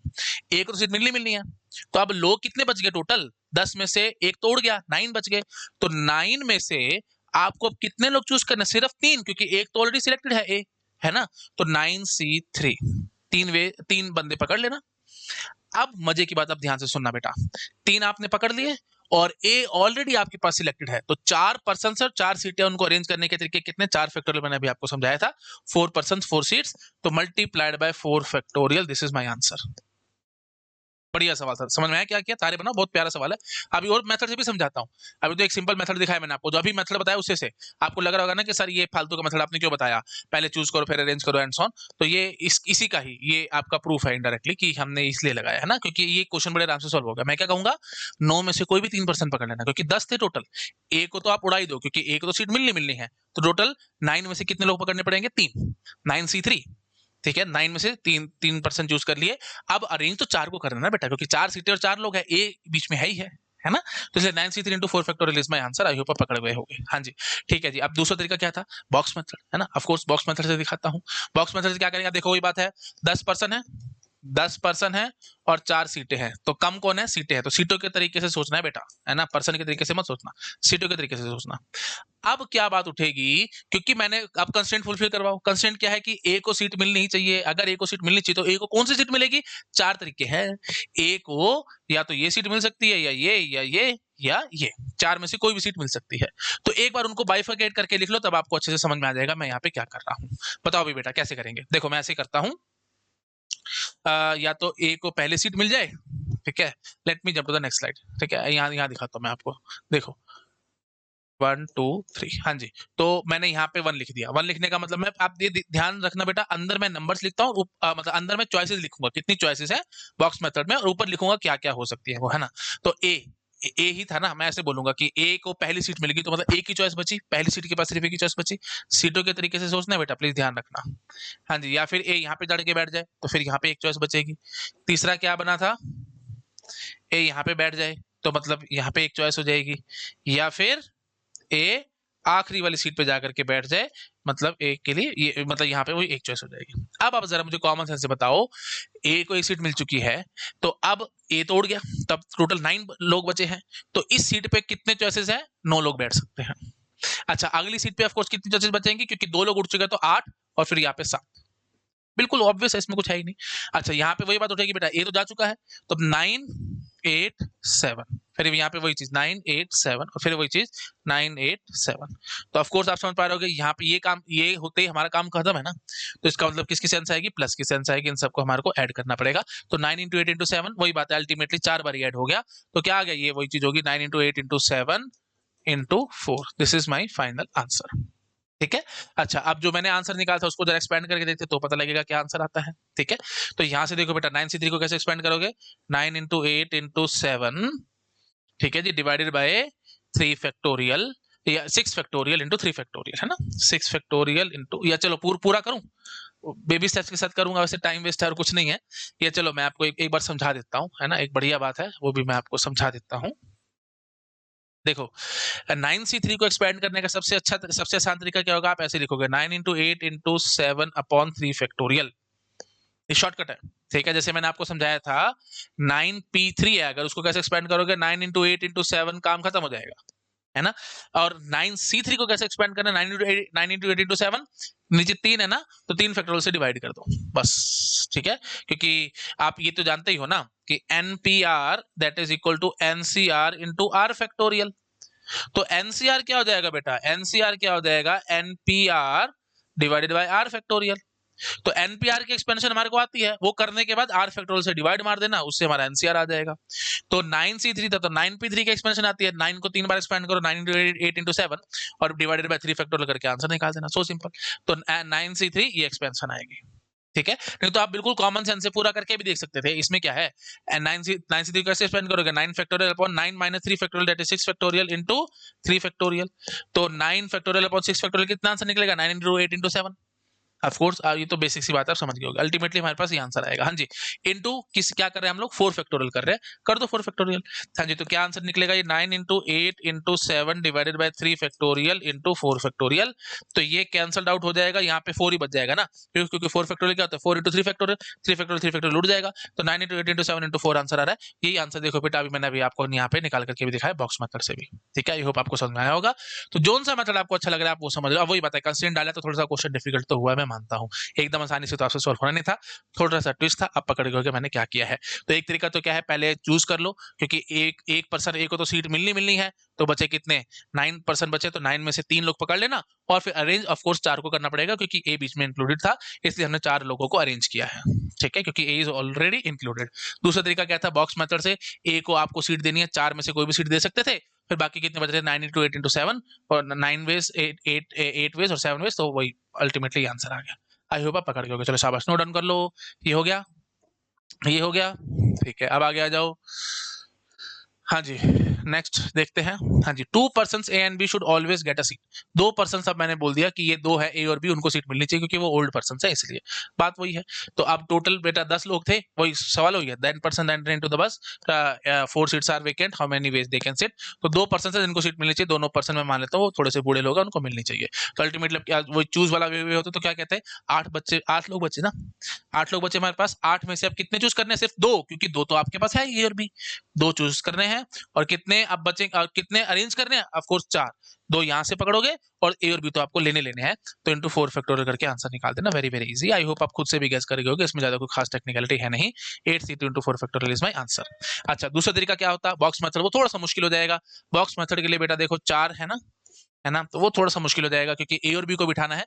तो कैसे बिठा सकते हो आप ए और बी को, क्योंकि यहाँ पे ऑर्डर मैटर कर रहा होगा, है ना, तो हो सकता था कि ए बी को यहाँ पे बिठा दो, है ना, या फिर ए और बी को यहाँ बिठा दो, एंड सॉन, फिर वो बहुत सारे तरीके और थोड़ा डिफिकल्ट काम हो जाएगा, है ना, तो that will be a bit difficult. But फिर भी अगर आप चाह रहे हैं तो मैं ऐसे बोलता हूँ, देखो बेटा, अगर आप चाह रहे हो तो मैं इसको थोड़ा सा, अगर कोशिश करें तो हम कर सकते हैं, ऐसी बात नहीं है, बट थोड़ा सा प्रॉब्लमेटिक लग सकता है आपको, करूं कोशिश, करूं, चलो करते हैं। देखो बेटा, हमारे पास टोटल 4 सीटें हैं, और इसमें से ये ए और बी को तो आपको बिठाना ही बिठाना है, डेड श्योर है। तो अब कहां पे बिठाओ, कैसे वेज बनाओगे, तो मैं ऐसे बोलूंगा, 4 में से, इन 4 सीट में से कोई भी 2 सीटें पकड़ लेना जिसपे ए और बी को बिठाओगे, ठीक है। तो वही बात है, 4 में से कोई भी सीटें 2 चूज कर लेना जिसपे आप ए और बी को बिठाओगे।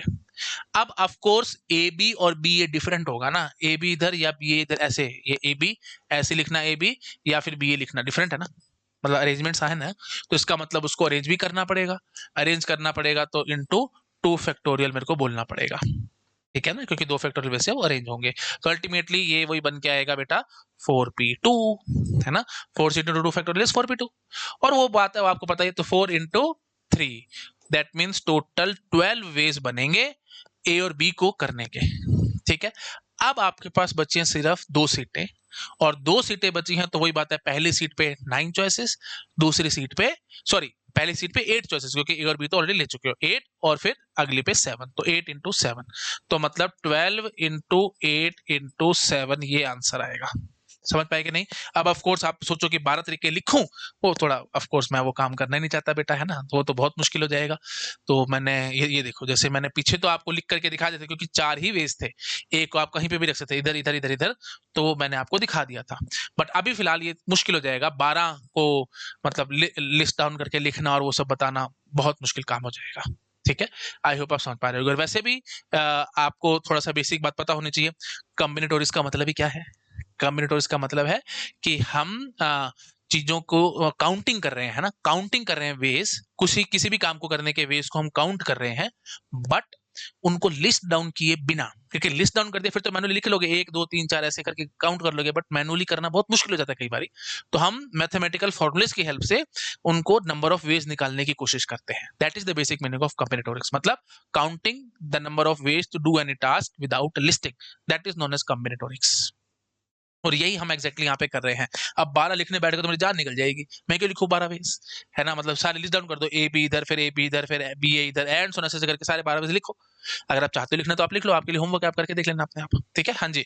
तो अल्टीमेटली 12 तरीके यहाँ से निकले थे। कैसे सोचा था हमने, 4 सीटें थी, दो दो थे, है ना, तो 4 में से कोई भी 2 सीटें पकड़ के उस पे ए बी को बिठा देना, और उसके बाद फिर वही बात है, अरेंज भी होंगे ए और बी, तो इसलिए दो फैक्टोरियल वैसे हमने आगे मल्टीप्लाई करवाया, तो 4 seat into 2 factorial 4p2, that is nothing but 12। तो 12 उसके बाद फिर अब क्योंकि 2 पे तो ए और बी बैठ चुके हैं, इमेजिन कर लो 2 पे तो ए और बी बैठ चुके हैं, तो अब 2 सीट और बची है ना, तो मतलब ऐसे समझ लो तीसरी सीट पे, 2 सीट पे तो ए और बी बैठ चुके हैं, तो तीसरी सीट पे 8 चॉइसेस बची, क्योंकि ए और बी जा चुके हैं, टोटल 10% थे 8, फिर उसके बाद 7 चॉइसेस, तो 8 इंटू 7, ऑफकोर्स ये आंसर आया। अब आप यहां से भी चेक कर सकते हो बेटा, ये आंसर आएगा। मैं आपको चेक कर देता हूँ, 8 इंटू 7, है ना, अपॉन 2 फैक्टोरियल। अभी मैंने समझाया था 8c2 को कैसे एक्सपेंड करना है, मल्टीप्लाई बाय क्या करना चाहते हो आप, 4 फैक्टोरियल। 4 फैक्टोरियल के लिए आप क्या कहोगे, 8 into 7 into 4 into 3 into 2 factorial होगा, वो 2 फैक्टोरियल कट जाएगा, आप इमेजिन कर पा रहे होगे। तो 12 इंटू 8 इंटू 7, ये देखो बेटा वही यहाँ पे हमने निकाल करके दिखाया है। आई होप आप पकड़ गए मैंने क्या किया यहाँ पे। चलो शाबाश, नोट डाउन करो, स्लाइड पे जंप करूंगा। तो बॉक्स मेथड की तरफ बेशक से मत जाओ, ये सबसे बेस्ट वे आउट है, इससे बहुत जल्दी और बहुत बढ़िया आंसर निकलेगा। पहले चूज करो और फिर अरेंज करो, बिल्कुल सिंपल, पहले चूज करो फिर अरेंज करो, बस। आई होप समझ गए। नोट डाउन करो, स्लाइड पे जंप करूंगा, हो गया, ठीक है। अब देखो बेटा, अब एक और बढ़िया सवाल, तारे बनाओ इस पे। 4 person enter into the bus, 10 seats are vacant, how many ways they can sit? उल्टा सवाल हो गया एकदम। ये तो इंडिया में से होता नहीं है, लेकिन आप समझ लो कि कितना अच्छा दिन होगा वो कि 4 पर्सन एंटर करे बस में, लेकिन 10 सीटें खाली हैं। सपोज करो सवेरे 5-6 बजे जा रहे हैं, या रात को 10-11 बजे जा रहे हैं, है ना, नहीं तो सुबह सुबह मतलब दोपहर के टाइम पे या ऑफिस टाइम पे तो देखोगे तो उल्टा ही काम होना है। ऑफ कोर्स 10 लोग घुसेंगे और 4 सीटें खाली मिलेंगी, लेकिन यहाँ पे हुआ कि आप 4 पर्सन घुसे और 10 सीटें खाली हैं। तो अभी मैंने क्या समझा था बेटा, गोल्डन रूल क्या था, जो कम है उसके तरीके से सोचो। अब यहाँ पे मेरे को किसके तरीके से सोचना होगा, जो कम है, पर्सन कम है, तो पर्सन के तरीके से सोचूंगा। मैं बोलूंगा ये बैठे मेरे 4 पर्सन, ठीक है, this is person 1, person 2, person 3, person 4, 4 person है मेरे पास, ठीक है। अब मैं ऐसे बोलूंगा बेटा, पहले पर्सन के पास क्या क्या वे आउट है, आप जरा मुझे बताओ, पहले पर्सन के पास क्या वे आउट है, क्योंकि 10 सीटें खाली हैं, 10 में से किसी भी सीट पे जाकर के वो बैठ सकता है, तो मतलब 10, वही बात है 9, 8 और 7, अल्टीमेटली आंसर क्या निकलेगा, वही 10 इंटू 9 इंटू 8 इंटू 7, ठीक है। तो बात वही है, आंसर तो वही आ रहा है हमारा 10p4, 10 में से कोई भी 4, है ना, 10p4, या फिर आप ऐसे भी सोच सकते हैं 10c4, 10 सीटों में से कोई भी 4 सीटें मैंने पकड़ ली और उसके बाद उनको अरेंज कर दिया, ठीक है। आई होप आप समझ पा रहे होंगे। तो कैसे भी आप सोच सकते थे, आंसर वही आ रहा है। हाँ, अब एक बहुत बढ़िया बात, let me jump to the next slide, इसको नोट डाउन कर लो, ठीक है। हाँ जी, ये बहुत बढ़िया बात, देखो ये देखो, मैं लाल रंग से लिख करके इस पे तारे बनाओ बेटा, इस पे तारे बनाओ। 10 person on 4 chair और 4 person on 10 chair, both are same according to mathematics. Mathematics के अकॉर्डिंग दोनों बातें बराबर है। 10 पर्सन को 4 कुर्सियों पे बिठाना है, ये 4 पर्सन को 10 चेयर पे बिठाने की कोशिश करनी है, तरीके एकदम सेम निकलेंगे। आंसर वही आया था हमारे पास 10p4। तो इसलिए याद मत करना, ये सब बातें मैं इसलिए बताता हूँ क्योंकि जब मैं ऑफलाइन क्लासेस में पढ़ा रहा था तो बच्चों को बड़ा कंफ्यूजन आता था। मैं लिखता था 10p4 इज द आंसर, जैसे पहले 10 पर्सन है और 4 कुर्सियां खाली हैं, इस सवाल का आंसर किया 10p4, तो बच्चे क्या करते थे, लिख देते थे 10 मतलब पर्सन और 4 मतलब चेयर, ऐसे, ठीक है। ये लेबलिंग करने बैठ जाते थे, मैंने बोला ही नहीं, लेकिन फालतू के अपना दिमाग लगाना और लेबलिंग करनी है। फिर जब मैं ये सवाल देता था कि 4 पर्सन ऑन 4 चेयर, तो वो क्या करते थे, चेयर नीचे आती है, पर्सन ऊपर आता है, तो 4 पर्सन है तो 4p10 इज द आंसर, ऐसे करके आ जाएंगे वो इस वाले सवाल का आंसर, क्योंकि वो बोलेंगे कि ऊपर हमेशा पर्सन होते हैं, नीचे हमेशा चेयर होती है। अरे फालतू की बात है यार, ये तब आप खुद से समझदार हो, मैंने इतनी देर आपको समझाया है, आपको अच्छे से समझ में आ गया होगा, ऐसे रटना नहीं होता बेटा, है ना, मैथमेटिक्स रटने की भाषा नहीं है, तो आपको बिल्कुल कॉमन सेंस से समझ में आना चाहिए हम यहाँ पे क्या कर रहे हैं। बट हाँ, ये बात तय है कि मैथमेटिक्स के अकॉर्डिंग दोनों बातें बराबर है, ठीक है। तो पहले वाले सवाल में 10% ऑन 4 चेयर, तो 10 में से कोई भी 4 पर्सन को पकड़ना था और उनको चेयर पे बिठाना था, तो इसलिए ऊपर वाला पर्सन, नीचे वाला चेयर। और ये तो ऑफ कोर्स बिल्कुल गलत है, 4p10 का तो कोई मतलब ही नहीं बनता, है ना। तो मतलब ऐसे समझ लो आप 4 में से 10 लोगों को अरे पिक करके अरेंज कर रहे हो, 4 में से 10 लोग पकड़ोगे कैसे, हवा से पकड़ के लाओगे क्या? तो याद रखना हमेशा 4p10 की वैल्यू 0 होती है बेटा, प्लीज ध्यान रखना, है ना। तो ऐसे मत बोल देना 4p10 इज इम्पॉसिबल, हम कॉम्बिनेटोरियस कर रहे हैं, मतलब काउंटिंग कर रहे हैं, काउंटिंग कर रहे हैं तो इम्पॉसिबल की कोई चीज नहीं होती, आप इसको 0 बोल करके आओगे। तो ध्यान रखना 4p10 का आंसर 0 आएगा। क्यों? क्योंकि 4p10 का मतलब क्या होगा, 4 में से 10 लोगों को आपने चूज किया और उनको अरेंज किया, तो 4 में से 10 चूज कहां से कर लिए, 4 में से 10 कैसे पकड़ लिया आपने, लोग ही 4 में से 10 तो हवा से थोड़ी पकड़ के ले आओगे 6 लोग, और जिसका आंसर हमेशा 0 होगा, याद रखना।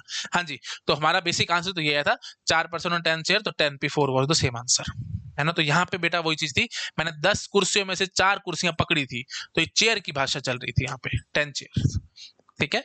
आई होप आप समझ पा रहे होंगे, ठीक है जी। तो यहाँ पे 10% और 4 चेयर, तो मतलब मैंने 10 में से 4 पर्सन चूज करके उनको अरेंज किया था, और यहाँ पे मैं क्या बोलूंगा, 10 में से 4 कुर्सियों को पकड़ के मैंने उनको अरेंज किया है। आई होप आप समझ पा रहे होंगे, ठीक है। बात बराबर है एकदम, मैथमेटिकली बात बराबर है, आंसर सेम आ रहा है, मैं ये कहना चाहता हूँ। सेम अकॉर्डिंग टू मैथ्स मतलब मैथमेटिकली आंसर सेम आया बस, ठीक है। इंट्यूशन अलग अलग है, आप समझ गए होगे। चलो शाबाश, नोट डन करो, एक साइड पे जंप करूंगा, हो गया, ठीक है। हाँ जी बेटा, नेक्स्ट देखो, select 4 toys from 10 toys and give them to 4 children, how many ways, कितने वेज से हम कर सकते हैं। 10 टॉयज है मेरे पास, और sorry, select 4 toys from 10 toys and give them to 4 children, how many ways. तो इसका आंसर क्या होगा बेटा, देखो अब ये देखो, मैंने कहा था सिलेक्टना नहीं है, सिलेक्ट आ गया ना वर्ड, आपको लगेगा कि तो कॉम्बिनेशन का सवाल है ना। तो आप क्या बोल करके आओगे, 4 टॉयज फ्रॉम 10 टॉयज ना, तो 10c4, है ना, 10 में से कोई भी 4 चूज कर लेना। बट मजे की बात क्या है, इनको 4 चिल्ड्रन को बांटना है ना, तो चार चार टॉयज को पकड़ने के बाद उनको 4 स्टूडेंट्स में बांटना है, तो अल्टीमेटली इसको किससे मल्टीप्लाई कराना पड़ेगा, 4 फैक्टोरियल से। क्यों? क्योंकि वही बात है, आपने 4 टॉयज पकड़ लिए, 4 टॉयज हो गए, टॉय 1, टॉय 2, टॉय 3, टॉय 4, और ऑफ कोर्स चिल्ड्रन है 4, चाइल्ड 1, चाइल्ड 2, चाइल्ड 3, चाइल्ड 4, कितने वैसे रेंज होंगे। अब आपकी इच्छा, कैसे मर्जी चल लेना बॉक्स मेथड से, टॉय 1 को बोल दो कि उसके पास 4 चॉइसेस है, या बोल दो चाइल्ड 1 के पास 4 चॉइसेस है, कोई भी टॉय ले ले, या टॉय 1 के पास कोई भी 4 चॉइसेस है, इन चारों में से किसी भी चाइल्ड के पास चला जाए, एंड सो वो आपकी इच्छा, जैसे मर्जी बोल दो, अल्टीमेटली आप समझ पा रहे हो आंसर 4 फैक्टोरियल आना ही आना है। तो that is nothing but 10p4, answer कितना है बेटा, ध्यान रखना 10p4, ये बिल्कुल वैसे ही सवाल है जो अभी मैंने आपको बताया है, 10% एंटर करे मेट्रो बस में, 4 सीटें खाली हैं, कितने वेज, एंड सो बिल्कुल वैसे ही सवाल है ये, ठीक है। आई होप आप समझ पा रहे हो। आंसर कितना है, 10p4। मजे की बात क्या है, आंसर क्या है, 10p4, और उसमें कीवर्ड क्या था, सिलेक्ट, ठीक है। तो इसलिए मैंने कहा था रटना नहीं है, ये देखो याद करो, बिल्कुल स्टार्टिंग में मैंने आपको क्या समझाया था, ठीक है। बिल्कुल स्टार्टिंग में जब मैंने ये देखो, मैंने कीवर्ड जब आपको दिए थे, सिलेक्ट या कलेक्ट आएगा तो कॉम्बिनेशन आएगा, तो जरूरी थोड़ी है, यहाँ पे सिलेक्ट कीवर्ड आया, लेकिन फिर भी परमुटेशन लग गया, कॉम्बिनेशन नहीं लगा, है ना। मतलब ऑफ कोर्स पहले कॉम्बिनेशन लगा, फिर हमने उनको अरेंज किया, तो घुमा फिरा करके बन गया वो परम्यूटेशन ही। तो इसलिए मैं कह रहा हूं बेटा, परम्यूटेशन ऐसे अकेला सोचो ही मत, आप सोचो पहले पहले कॉम्बिनेशन आता है, उसके बाद फिर अरेंज करते हैं, तो वो परम्यूटेशन बन जाता है, दैट्स इट, ठीक है। चलिए, तो आई होप आपको समझ में आएगा। ये देखो, पहले कॉम्बिनेशन आते हैं, फिर अरेंजमेंट्स की बात आती है, तो अल्टीमेटली परम्यूटेशन बन जाता है, आप ऐसे सोचा करो हमेशा, ठीक है। तो try to think everything in terms of combination, जो मैंने बदला था। चलो शाबाश, करो नोट डाउन, स्लाइड पे जंप करूंगा, हो गया, ठीक है। आप देखो बेटा, एक्सेप्शन यहाँ पे ये मैंने लाल रंग से लिख करके आया, सिलेक्ट कीवर्ड था बट फिर भी परमुटेशन लग गया, ये पिछले सवाल वाली बात और कुछ नहीं है ना, यहाँ पे सिलेक्ट कीवर्ड था बट फिर भी परमुटेशन लग गया, ठीक है। चलिए, हो गया नोट डाउन, आ रहे हैं आगे, और सोचना ही नहीं ना, परमुटेशन कॉम्बिनेशन सोचो ही मत, बस ऐसे सोचो, पहले सिलेक्ट करो, मतलब पहले चूज करो और फिर अरेंज करो, बस ये सबसे बेस्ट वे है। आ जाओ आगे, select 3 person from 10 person for the post of president, vice president and manager, how many ways, कितने वेज है।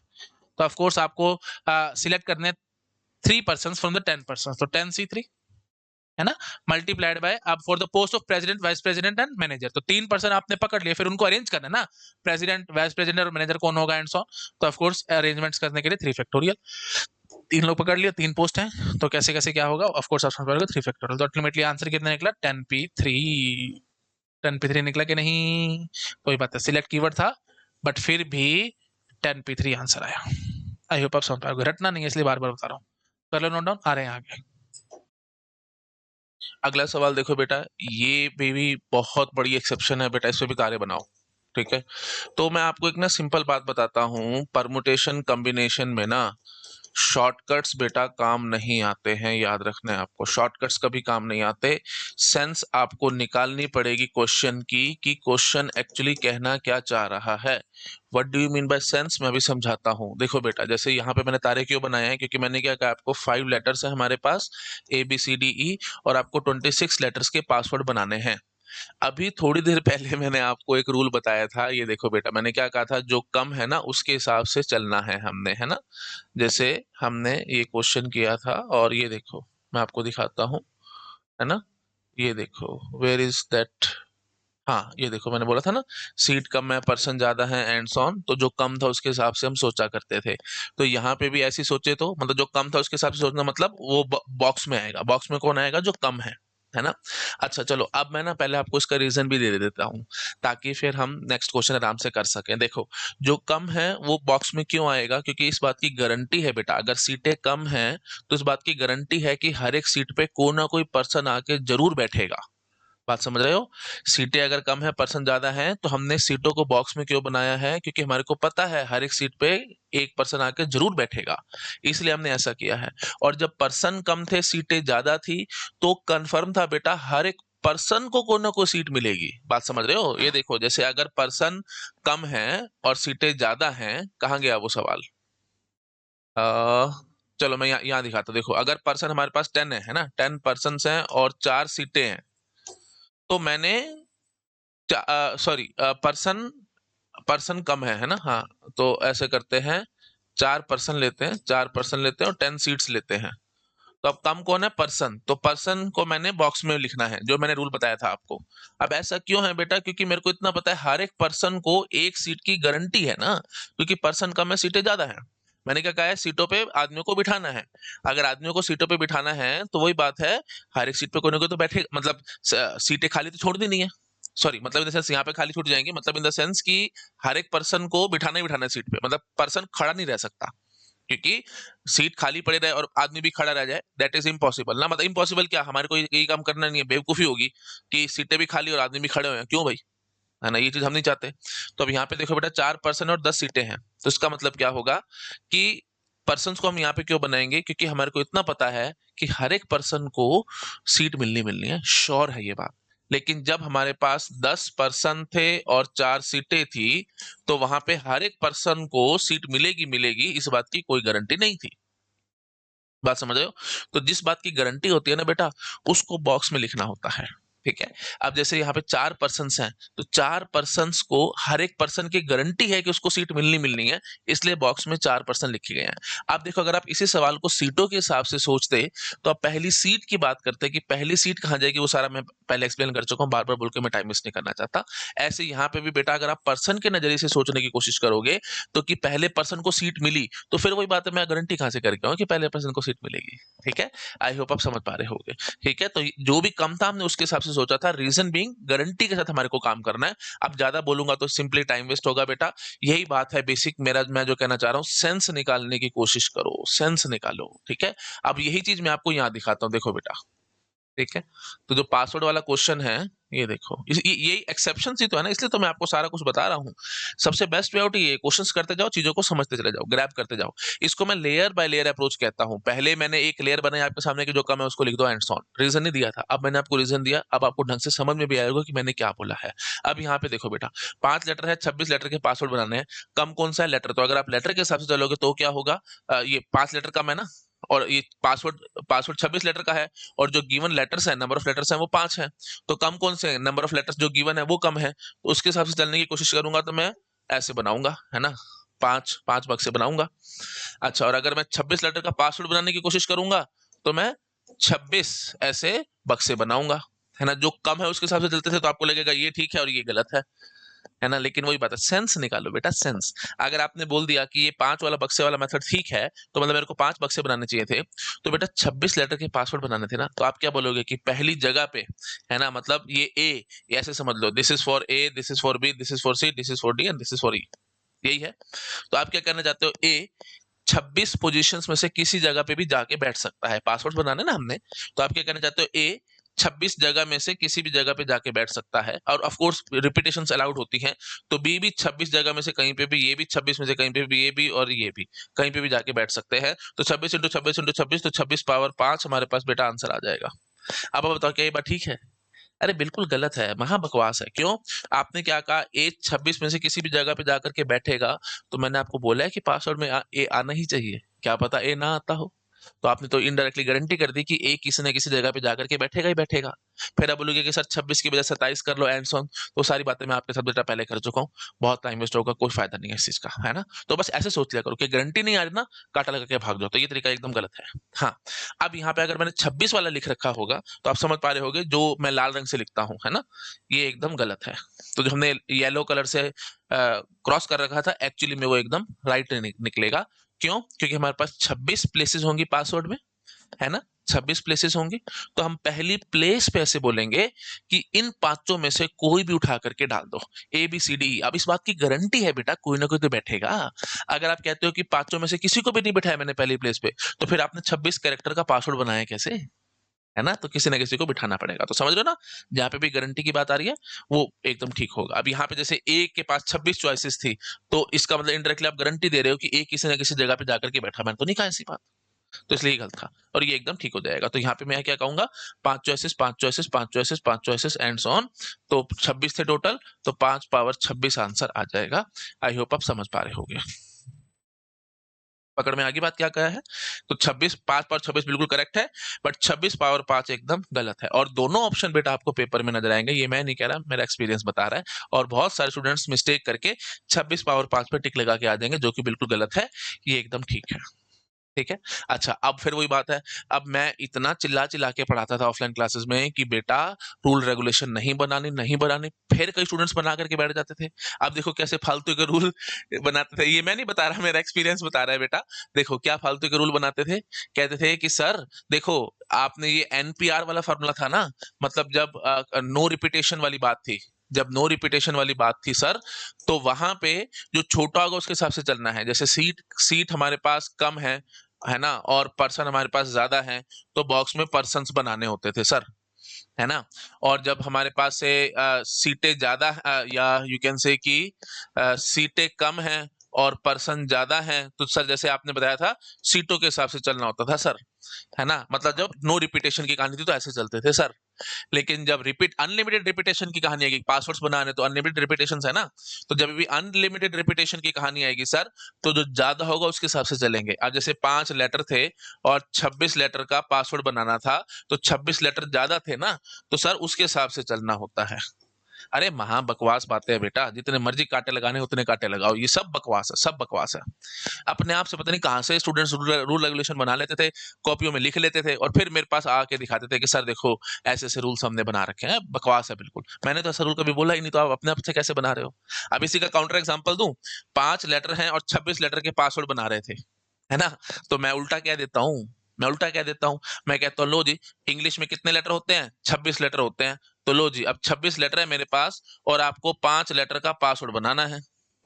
5 लेटर पासवर्ड बनाना, ये सब क्वेश्चन मैंने आपको पहले भी कराए हैं।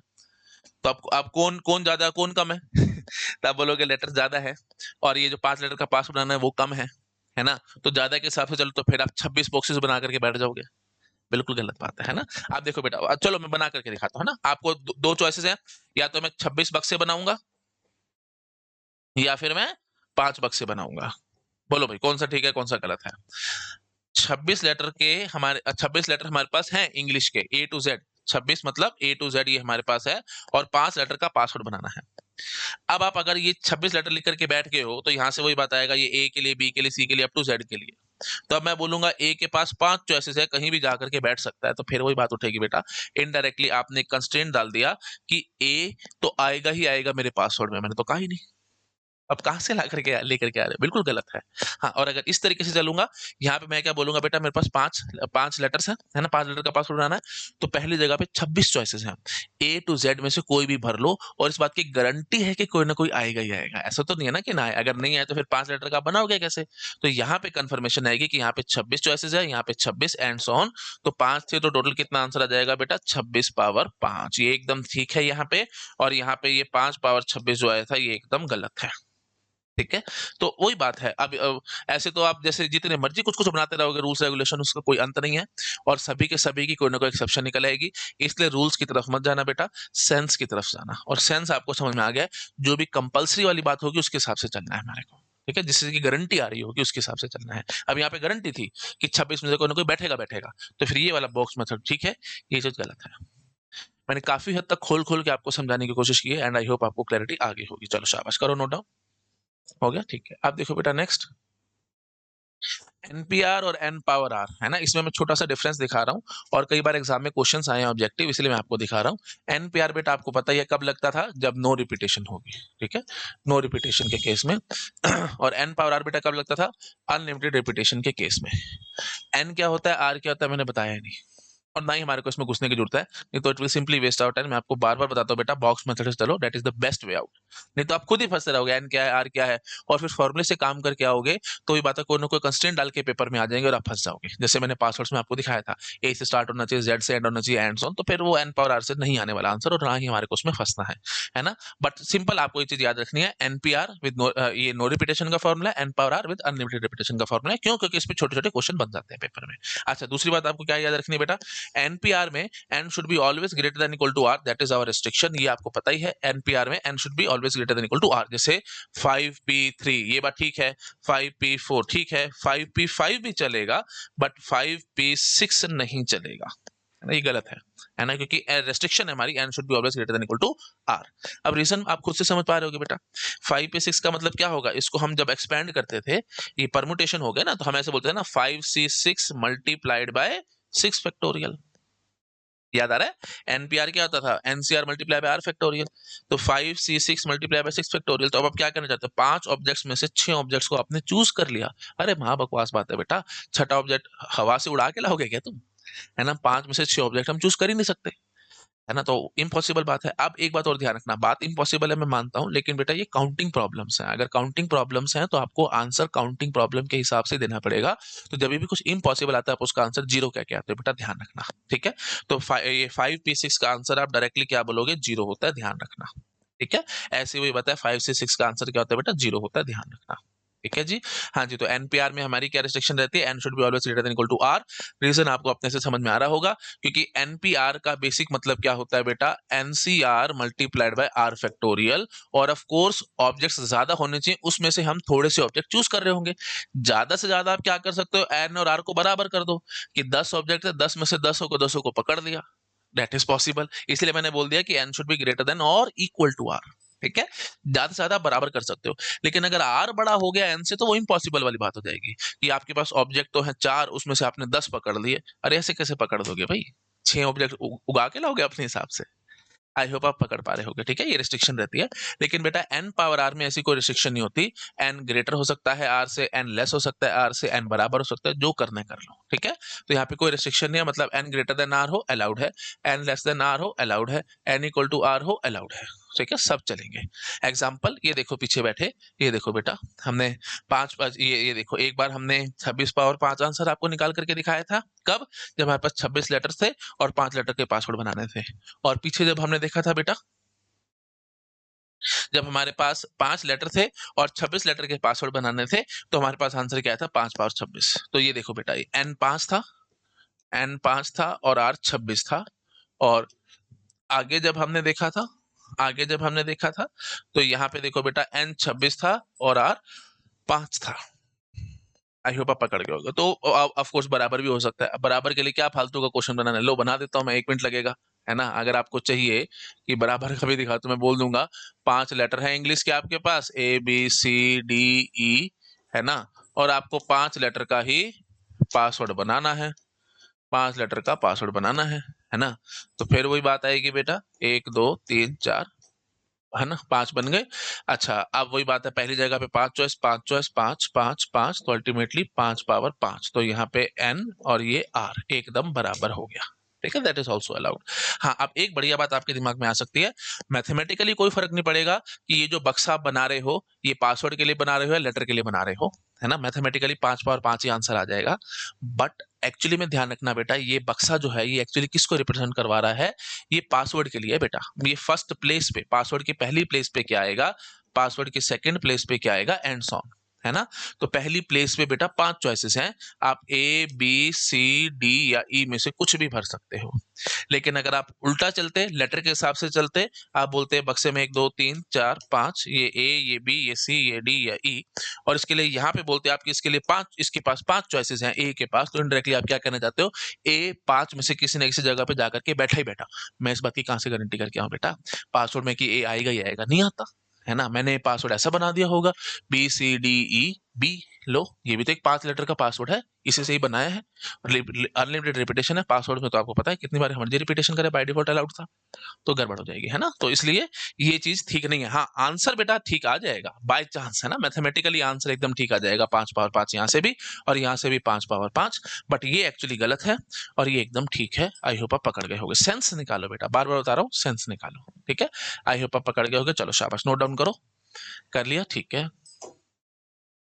आगे आ रहे हैं हम,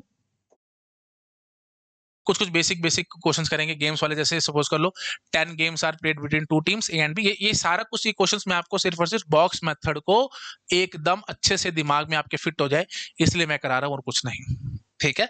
बॉक्स मेथड में क्या लेना है कैसे लेना वो आपको बस समझ में आना चाहिए, इसलिए मैं ये सब करा रहा हूँ। चलो इधर आ जाओ, 10 games are played between 2 teams A and B, outcome is इधर ए विन बी विन और टाई, या तो ए जीतेगा या बी जीतेगा या फिर टाई हो जाएगा। How many ways, how many outcomes are possible, कितने आउटकम्स आ सकते हैं। तो देखो बेटा 10 गेम्स प्ले करी गई हैं दो टीम्स के बीच में, ए और बी में। तो अब ऐसे सोचो, ऑफ कोर्स बॉक्स में क्या बनाओगे आप, 10 गेम्स प्लेड हैं तो 10 बॉक्सेस बना दोगे, 1 2 3 4 5 6 7 8 9, हाँ जी 10 बना दिए। अब आप बोलोगे पहली गेम का क्या कहानी हुई, ए या बी, आउटकम इज इधर ए विन बी विन या टाई, तो 3 चॉइसेस हैं, तो पहली जगह पे 3 चॉइस, दूसरी जगह पे भी 3, एंड सो ऑन, तो अल्टीमेटली आंसर कितना आ जाएगा बेटा, 3 पावर 10। सो सिंपल, बिल्कुल आराम से कॉमन सेंस सोचने की कोशिश करो, आप समझ जाओगे। 10 गेम्स प्ले करी गई हैं, तो पहली गेम का आउटकम बताओ ना क्या हो सकता है, या तो ए जीतेगा या बी जीतेगा या फिर टाई होगा। फिर दूसरी गेम का आउटकम क्या होगा, तो ए जीतेगा या बी जीतेगा या टाई होगा, एंड सो ऑन। तो 3 into 3 into 3 and so on, 3 power 10 is our answer. I hope आप समझ पा रहे होगे। आप सोचो ही मत कि आप ऐसे सोचोगे तो परम्यूटेशन विद अनलिमिटेड रिपीटेशन वाला फॉर्मूला लगा है यहाँ पे, एन क्या होगा आर क्या होगा मेरे को वो एक्सप्लेन करना पड़ेगा, और पहले ये समझाना पड़ेगा कि परम्यूटेशन विद अनलिमिटेड रिपीटेशन का क्वेश्चन है, तो उसके लिए पहले ये भी समझाना पड़ेगा कि परम्यूटेशन का क्वेश्चन है, परम्यूटेशन मतलब ऑर्डर मैटर करेगा। तो आप ये भी समझ पा रहे होगे कि पहला गेम ए जीता और दूसरा गेम बी जीता, या फिर पहला गेम बी जीता दूसरा गेम ए जीता, ऑर्डर मैटर कर रहा है ना, इसका मतलब परम्यूटेशन का सवाल है। मैं बिल्कुल ऐसे सीधी बात करता हूँ, तो कितना लंबा हो जाता, सोचो कितना दिमाग खराब होता आपको ये सब चीजें मेरे को समझाने में। सीधा टेंशन खत्म करो, बॉक्स मेथड लगाओ, आंसर निकालो, ठीक है। आई होप आप समझ पा रहे हो, चलो शाबाश, नोट डन करो, अगले स्लाइड पे जंप करूंगा, हो गया, ठीक है। अब सपोज करो मैं बोल दूं कि टाई नहीं हो सकता, तो ऑफ कोर्स वही बोलोगे भाई 10 गेम्स प्लेड हुई हैं, तो हर एक जगह पे क्या क्या चॉइस होंगे, तो ए जीता ए बी जीता, ए जीता ए बी जीता, ए जीता ए बी जीता, एंड सो ऑन। तो 10 गेम्स थी, तो total 2 power 10 is the answer. So simple, करो नोट डाउन, अगले साइड पे जंप करूंगा, हो गया, ठीक है। तो no no tie in first and last game, बाकी सब भी हो सकते हैं, सवाल वही है, ठीक है। बस शॉर्ट में मैं लिखता रहता हूँ ताकि आप समझ सको, सवाल वही है, बस ये क्या कह रहे हैं कि पहली और आखिरी गेम में टाई नहीं हो सकता, बाकी में हो सकता है। तो ऑफ कोर्स 10 बॉक्सेस बनेंगे, 1 2 3 4 5 6 7 8 9, हाँ जी। तो पहली गेम में टाई नहीं हो सकता, तो मतलब 2 चॉइसेस, या तो ए जीतेगा या बी जीतेगा। आखिरी गेम में भी टाई नहीं हो सकता, तो 2 ही चॉइसेस होंगे, या तो ए जीतेगा बी जीतेगा। बाकी हर जगह कितनी चॉइसेस होंगी, 3 3 चॉइसेस होंगी। तो ऑफ कोर्स कितना आंसर आ जाएगा, 2 power 2 into 3 power 8 answer. So simple, ठीक है। क्योंकि 8 गेम में टाई हो सकता है तो 3 पावर 8, और 2 मिनट नहीं हो सकता तो 2 पावर 2।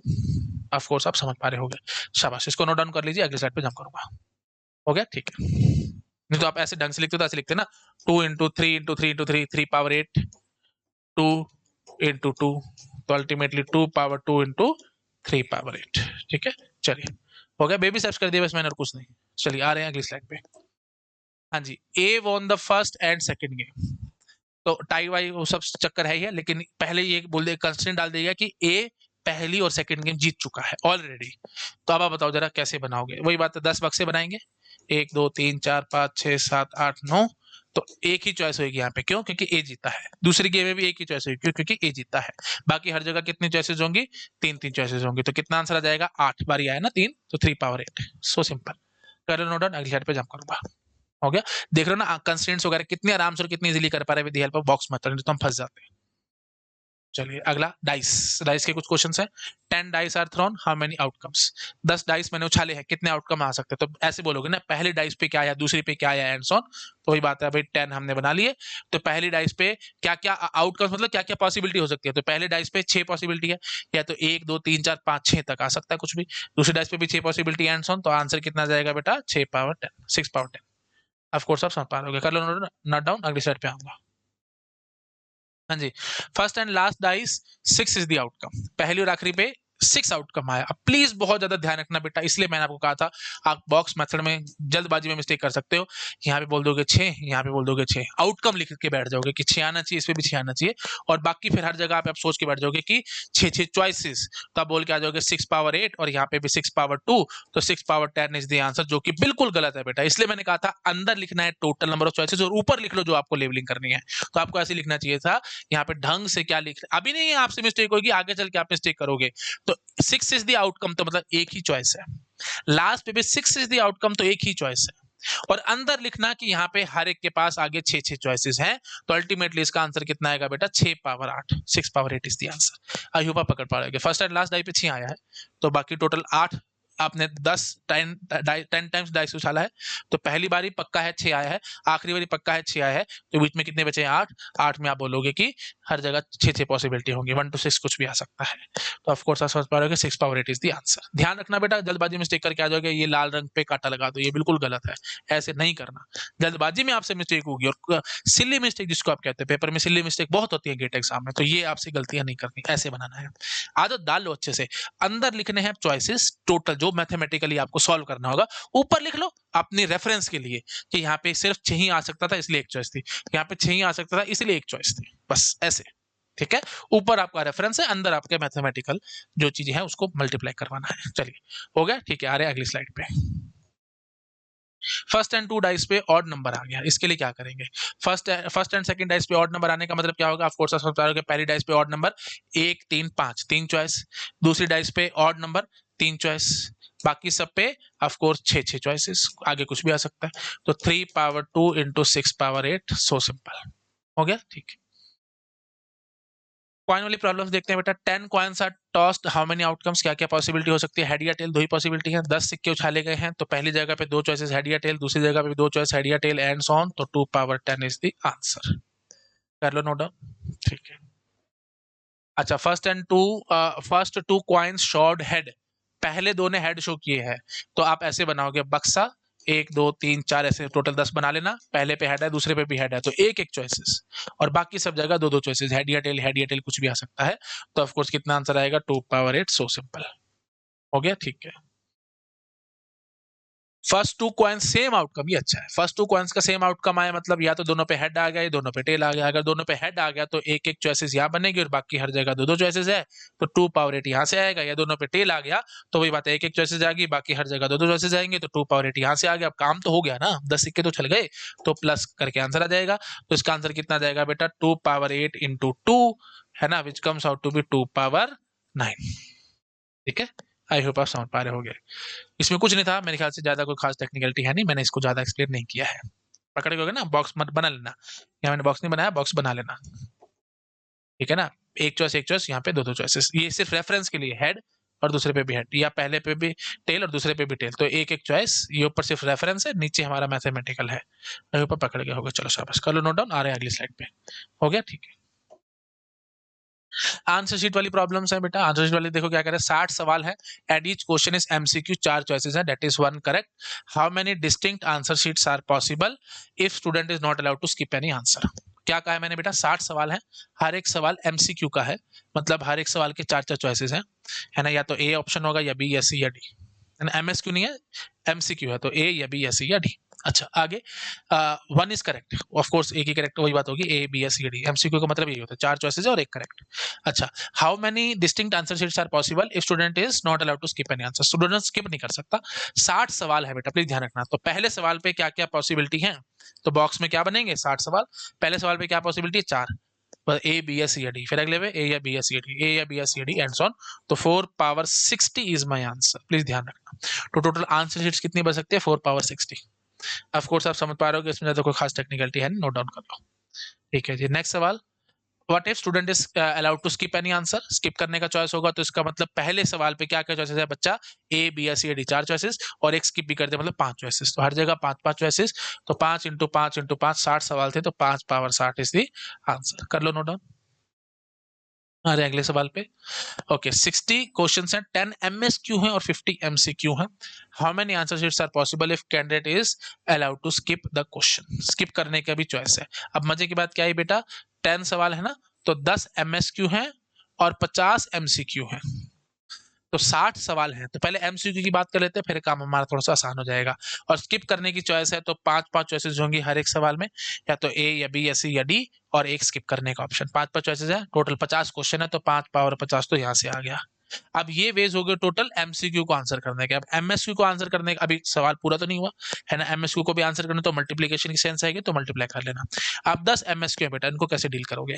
ऑफ कोर्स एमएसक्यू है तो क्या क्या चॉइसेस है पहले मुझे ये बताओ, स्किप करने का भी ऑप्शन है ना, तो आप क्या बोलोगे, पहला चॉइस है मेरे पास कि आपने एक को भी टिक नहीं लगाया, क्योंकि आपको स्किप करने की चॉइस मैं दे रहा हूं, तो मैं बोलूंगा 4C0, क्योंकि 4 में से एक भी ऑप्शन मैंने नहीं पकड़ा। अच्छा दूसरा क्या हो सकता है, 4 में से कोई भी एक पे टिक लगा दिया, या फिर हो सकता है 4 में से कोई 2 पे टिक लगा दिया, या 4 में से कोई 3 पे, या चारों में से चारों पे भी टिक लगा दिया। एमएसक्यू में चारों भी ठीक हो सकते हैं, तो ये हमारा टोटल वेज निकल के आएंगे। और ये ध्यान रखना बेटा, एक बहुत प्यारी आइडेंटिटी होती है, ये इस आइडेंटिटी के चक्कर में ये आपको सवाल करा रहा हूं, तो मैं ना कराता। हाँ जी, NC0 प्लस में NC1 प्लस में NC2 dot dot dot up to NCN, that is nothing but 2 power n। इसका प्रूफ एंड ऑन मैं आपको आगे जब बाइनोमियल थ्योरम पढ़ा रहा हूँ वहां आपके सामने डिस्कस करूंगा। इसका आंसर आता है बेटा 2 power n, NC0 NC1 NC2 up to NCN, इसका आंसर आता है 2 पावर n। तो अल्टीमेटली इसका आंसर कितना आ जाएगा बेटा, 2 पावर 4, क्योंकि ये n चल रहा था ना, n n n n n, तो 2 पावर n आया था, तो यहाँ पे 4 4 4 4 4, तो 2 पावर 4, दैट इज 16 वेज। आप चेक भी कर सकते हैं अपने, इसमें कोई खास टेक्निकलिटी है नहीं। क्या समझा मैंने आपको, एमएसक्यू को आंसर करने के कितने वेज, या तो 4 में से कोई भी एक ऑप्शन भी ना चूज करो, या फिर 4 में से कोई एक ऑप्शन चूज कर लो, 4 में से कोई 2 कर लो, 4 में से कोई 3 कर लो, 4 में से चारों को कर लो। ऑफ कोर्स आप समझ पा रहे होंगे, ठीक है जी। तो इसलिए 2 पावर 4 इज द आंसर। नहीं तो आप बॉक्स मेथड से भी इसको सॉल्व कर सकते थे। बॉक्स मेथड से क्या कहते हैं, 4 ऑप्शन थे ना आपके पास, तो पहले के पास 2 चॉइसेस हैं, या तो इसको पिक करूं या ना करूं। दूसरे ऑप्शन के पास 2 चॉइसेस हैं, या तो इसको टिक करूं या ना करूं। तीसरे ऑप्शन के पास 2 चॉइसेस, या तो टिक करूं या ना करूं। चौथे के पास भी 2 ऑप्शन है, टिक करूं या ना करूं। तो 2 पावर 4 वहीं आ जाएगा घुमा फिरा करके, ठीक है। आई होप आप समझ पा रहे होगे। हाँ जी, तो जैसे मर्जी देख लो, आपकी इच्छा है, बट ये थोड़ा सा ज्यादा बेटर है, क्योंकि इससे हम फिर कंस्ट्रेंट्स वगैरह डाल सकेंगे, और वो ऑफ कोर्स कंस्ट्रेंट्स में आपको आगे दिखाऊंगा, है ना। आई होप आप पकड़ पा रहे होगे, चलो शाबाश। तो अल्टीमेटली 2 पावर 4 इज 16, तो 16 तरीके हैं बेटा एक एमएसक्यू को करने के, है ना। तो टोटल 10 एमएसक्यू हैं, तो ऑफ कोर्स आप समझ पा रहे होगे 10 एमएसक्यू के लिए आप 10 बॉक्सेस बना लेना, है ना, 10 बॉक्सेस बना लेना। और पहले के पास 16, दूसरे के पास 16 एंड सॉन, तो 16 पावर 10। आई होप आप समझ पा रहे होगे, है ना। पहले पे भी 16 चॉइस, दूसरे पे भी 16 choice and so on, 16 power 10 is the answer. तो 16 power 10, that is our answer. I hope आप पकड़ गए होगे, समझ गए ना बेटा, इसमें ज्यादा कोई खास टेक्निकलिटी नहीं थी, थोड़ा सा और सोचोगे तो समझ में आ जाएगा, ठीक है। और वैसे भी हमने ऐसे बहुत सारे और सवाल करने, आप टेंशन नहीं आएगी आपको। हो गया नोट डाउन, आ रहे हैं आगे।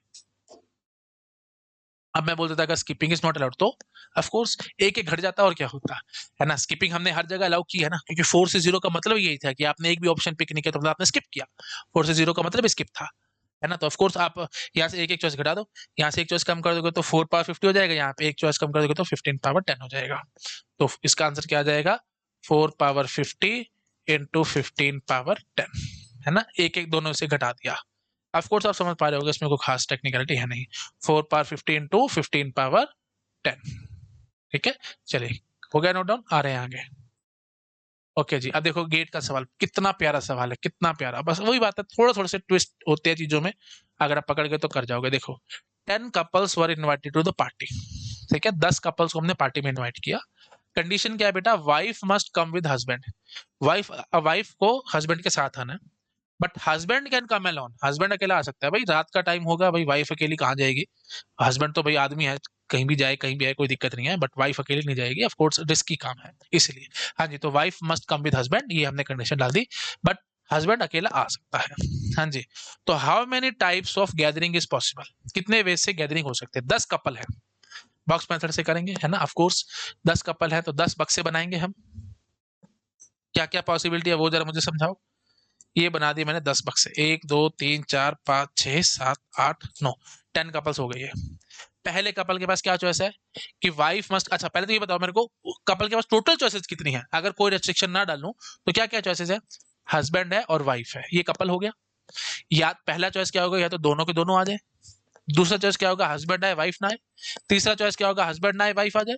और चौथा चॉइस क्या होगा, दोनों ही ना आए। तो अब बताओ मेरे को, मेरे इस ये जो कंडीशन मैंने दी है इसके हिसाब से पहला चॉइस बिल्कुल पॉसिबल, दिस इज अलाउड। ठीक है, क्योंकि हस्बैंड वाइफ दोनों आ जाए, ऑफ कोर्स अच्छी बात है दोनों ही आ जाए। अगला क्या है, wife must come with husband. Wife must come with husband, but husband का कम अलाउड, हस्बैंड अकेला आ सकता है। हस्बैंड आए वाइफ ना, that is allowed. But husband आए वाइफ आ जाए, दैट इज नॉट अलाउड। मैंने यही बात बोली है आपको। तो ये दो चॉइसेस मेरे पास पॉसिबल हैं। तीसरी, दोनों ही ना आए। यही सबसे बड़ा ट्विस्ट था बेटा गेट एग्जाम में, इसलिए मैंने आपको पहले लिस्टिंग करना सिखाई। पेपर में जब भी सवाल आएगा ना, आपको ऐसे पहले लिस्ट करके सोचना है। हाँ जी बोलो भाई, दोनों ही ना आए, of course that is allowed. ये बिल्कुल कॉमन सेंस की बात है। आपको कोई इनविटेशन देता है, आपकी मर्जी है ना कि आप जाओगे नहीं जाओगे, बहाना मार दोगे मेरे पास टाइम नहीं था जी। अगर आपके उस बंदे के साथ बनती होगी जिसने आपको इनविटेशन दिया, तो आप जरूर जाओगे। नहीं बनते होगे तो क्या कहोगे, बहाना मार दोगे, यार आज मेरे बच्चे की तबीयत ठीक नहीं है, यार मैं नहीं आ रहा। यार आज मेरे को कहीं जाना पड़ रहा है, बड़ा ऑफिस का काम है, मैं नहीं आ रहा। या आज मेरी वाइफ की तबीयत ठीक नहीं है, मैं नहीं आ रहा। कुछ भी बहाना लगाओगे अगर नहीं बनती तो मतलब आपके पास चॉइस है। अगर आपने किसी को इनविटेशन, मतलब किसी ने आपको इनवाइट किया, तो आपकी इच्छा ना, आप जाओगे नहीं जाओगे। तो तीसरा ये जरूर करना था, ये मिस्टेक कराते हैं बहुत सारे स्टूडेंट्स। ये भी पॉसिबल है। तो आप हर एक कपल के पास टोटल बेटा तीन तीन चॉइसेस हैं। या तो दोनों के दोनों चले जाए, या हस्बैंड अकेला चला जाए, या दोनों ही ना जाए। ये चॉइस नहीं छोड़ने की हस्बैंड ना जाए और वाइफ अकेली चले जाए, ये मैंने पहले बोला है, wife must come with husband. ठीक है, आई होप आप समझ पा रहे होगे। हाँ जी, तो इसका मतलब हर एक कपल के पास तीन तीन चॉइसेस, अब तो कुछ बचा ही नहीं, तो तीन तीन तीन तीन तीन। तो टोटल हमारे पास 10 वो थे कपल्स है, तो 3/10 will be our answer. I hope आप समझ पा रहे हो। इसको नोट डाउन करो, अगली स्लाइड पे जंप करूंगा। पकड़ में आ गया ना। 10 couples were invited to party, तो कंडीशन थी, तो हर एक कपल के लिए क्या क्या चॉइसेस है वो मैंने सारी लिख डाली और अपना बॉक्स में से सॉल्व कर दिया। चलो कर लो, शाबाश, नोट डाउन हो गया। आ रहे हैं आगे। हाँ जी, तो अब देखो बेटा, permutation with no repetition, that is NPR, that is nothing but NCR into R factorial, और बॉक्स मेथड से हम सवाल किया करते थे, अभी जस्ट हमने देखा है। अच्छा, permutation with unlimited repetition, that is N power R, और उसको भी मैंने आपको बॉक्स मेथड से ही कराया है। क्यों? क्योंकि उसमें बहुत सारे कंस्ट्रेंट्स डलते हैं। मैंने अभी आपको बहुत सारे कंस्ट्रेंट दिखाए थे कि ये जैसे पहला गेम ए जीत गया या दूसरा गेम बी जीत गया, एंड सो ऑन ऐसे करके मैंने बहुत सारे कंस्ट्रेंट दिखाए हैं आपको। अगर आप सीधा मैं आपको एन पावर आर ये सब सीधे फॉर्मूले रटवाता और उसके सवाल कराता तो आप बहुत फंस जाते, क्योंकि हम कंस्ट्रेंट्स का आंसर ना कर पाते। तो चाहे परमुटेशन विद नो रिपीटेशन हो या परमुटेशन विद अनलिमिटेड रिपीटेशन हो, फॉर्मूले दोनों के मैंने वैसे आपको जस्ट बता रखे हैं, बट एक्चुअली में हम सारा काम बॉक्स मेथड के थ्रू कर रहे हैं। और ऑफ कोर्स कुछ कुछ कंस्ट्रेंट्स थे एनपीआर में, तो मैंने एनसीआर इनटू आर फैक्टोरियल से भी आपको कराए थे, है ना। जैसे मैंने कहा था कि पर्सन इज ओल्ड, वो उसको सीट जरूर मिलनी चाहिए, तो मैंने 9 में से टोटल 3 लोगों को पकड़ा था, क्योंकि ए तो ऑलरेडी सिलेक्टेड था, तो 9c3 इंटू 4 फैक्टोरियल हमारा आंसर आया था। ऑफ कोर्स आप समझ पा रहे हो गया ना। तो मतलब बॉक्स मेथड और ये इस तरीके से ज्यादा अच्छा है। मतलब बेसिक बात बताऊं तो फॉर्मूले जो कंडेंस फॉर्म में होते हैं उनको याद मत करो, उनको खोल खोल के पढ़ने की कोशिश करो। एनपीआर को मत पढ़ो, ऐसे पढ़ो, NPR is NCR into R factorial, इसको ढंग से पढ़ो। ठीक है, ताकि हम कंस्ट्रेंट्स को फुलफिल करवा सके। और बॉक्स मेथड अच्छे से पढ़ो, ताकि हम वही बात है कंस्ट्रेंट्स को फुलफिल करा सके। चलिए शाबाश, इस सबको नोट डाउन करो, अगली स्लाइड पे जंप करूंगा। ओके, ये जस्ट एक समरी है और कुछ नहीं है। ठीक है बेटा, दिस इज अ समरी। चलिए आते हैं आगे। हाँ जी, अब हम स्टार्ट करने वाले बेटा परमुटेशन विद लिमिटेड रिपीटेशन। तो दो चीजें मैंने आपको सिखा दी हैं। परमुटेशन से हमारा चल रहा है अभी फर्स्ट 3 कैटेगरी पे मेरा ध्यान चल रहा है बेटा, ये देखो ध्यान से। ठीक है, ये मैं आपको एक बार दिखा देता हूँ। फर्स्ट 3 कैटेगरीज पे ही मेरा ध्यान चल रहा है। हाँ जी, कहाँ गया? आज बहुत कुछ पढ़ा दिया मैंने आपको हाँ जी, तो ये जो थी हमारी, है ना, हाँ, फर्स्ट 3 कैटेगरीज विदाउट रिपीटेशन और विद अनलिमिटेड रिपीटेशन, ये हो चुका है। ठीक है, और इन दोनों में ही मैंने बॉक्स मेथड ही आपको पढ़ाया है, वही सबसे बढ़िया है, उसी से सारे कंस्ट्रेंट्स हम फुलफिल करवा पा रहे हैं। अब बचता है बेटा सिर्फ और सिर्फ परम्यूटेशन विद लिमिटेड रिपीटेशन, जिसका ये फॉर्मूला है। ये सब चीजें भी मैं आपको आराम से बताऊंगा, but let me jump to the slide now. ठीक है, वहां पे एक बार स्टार्ट करते हैं इसको। ठीक है, चलो। वैसे तो ऐसा करते हैं, या तो ना इसको हम नेक्स्ट क्लास में डील करते हैं, क्योंकि 2 कैटेगरीज मैंने आपको पढ़ाई हैं, इनको ध्यान से ढंग से पढ़ो, है ना। और फिर मैं ये कैटेगरी में नेक्स्ट लेक्चर में डील करता हूँ। ठीक है, आज इतना ही रखते हैं, तो यहीं से आगे मैं नेक्स्ट लेक्चर में पढ़ाऊंगा। ठीक है बेटा, okay, thank you so much, bye bye.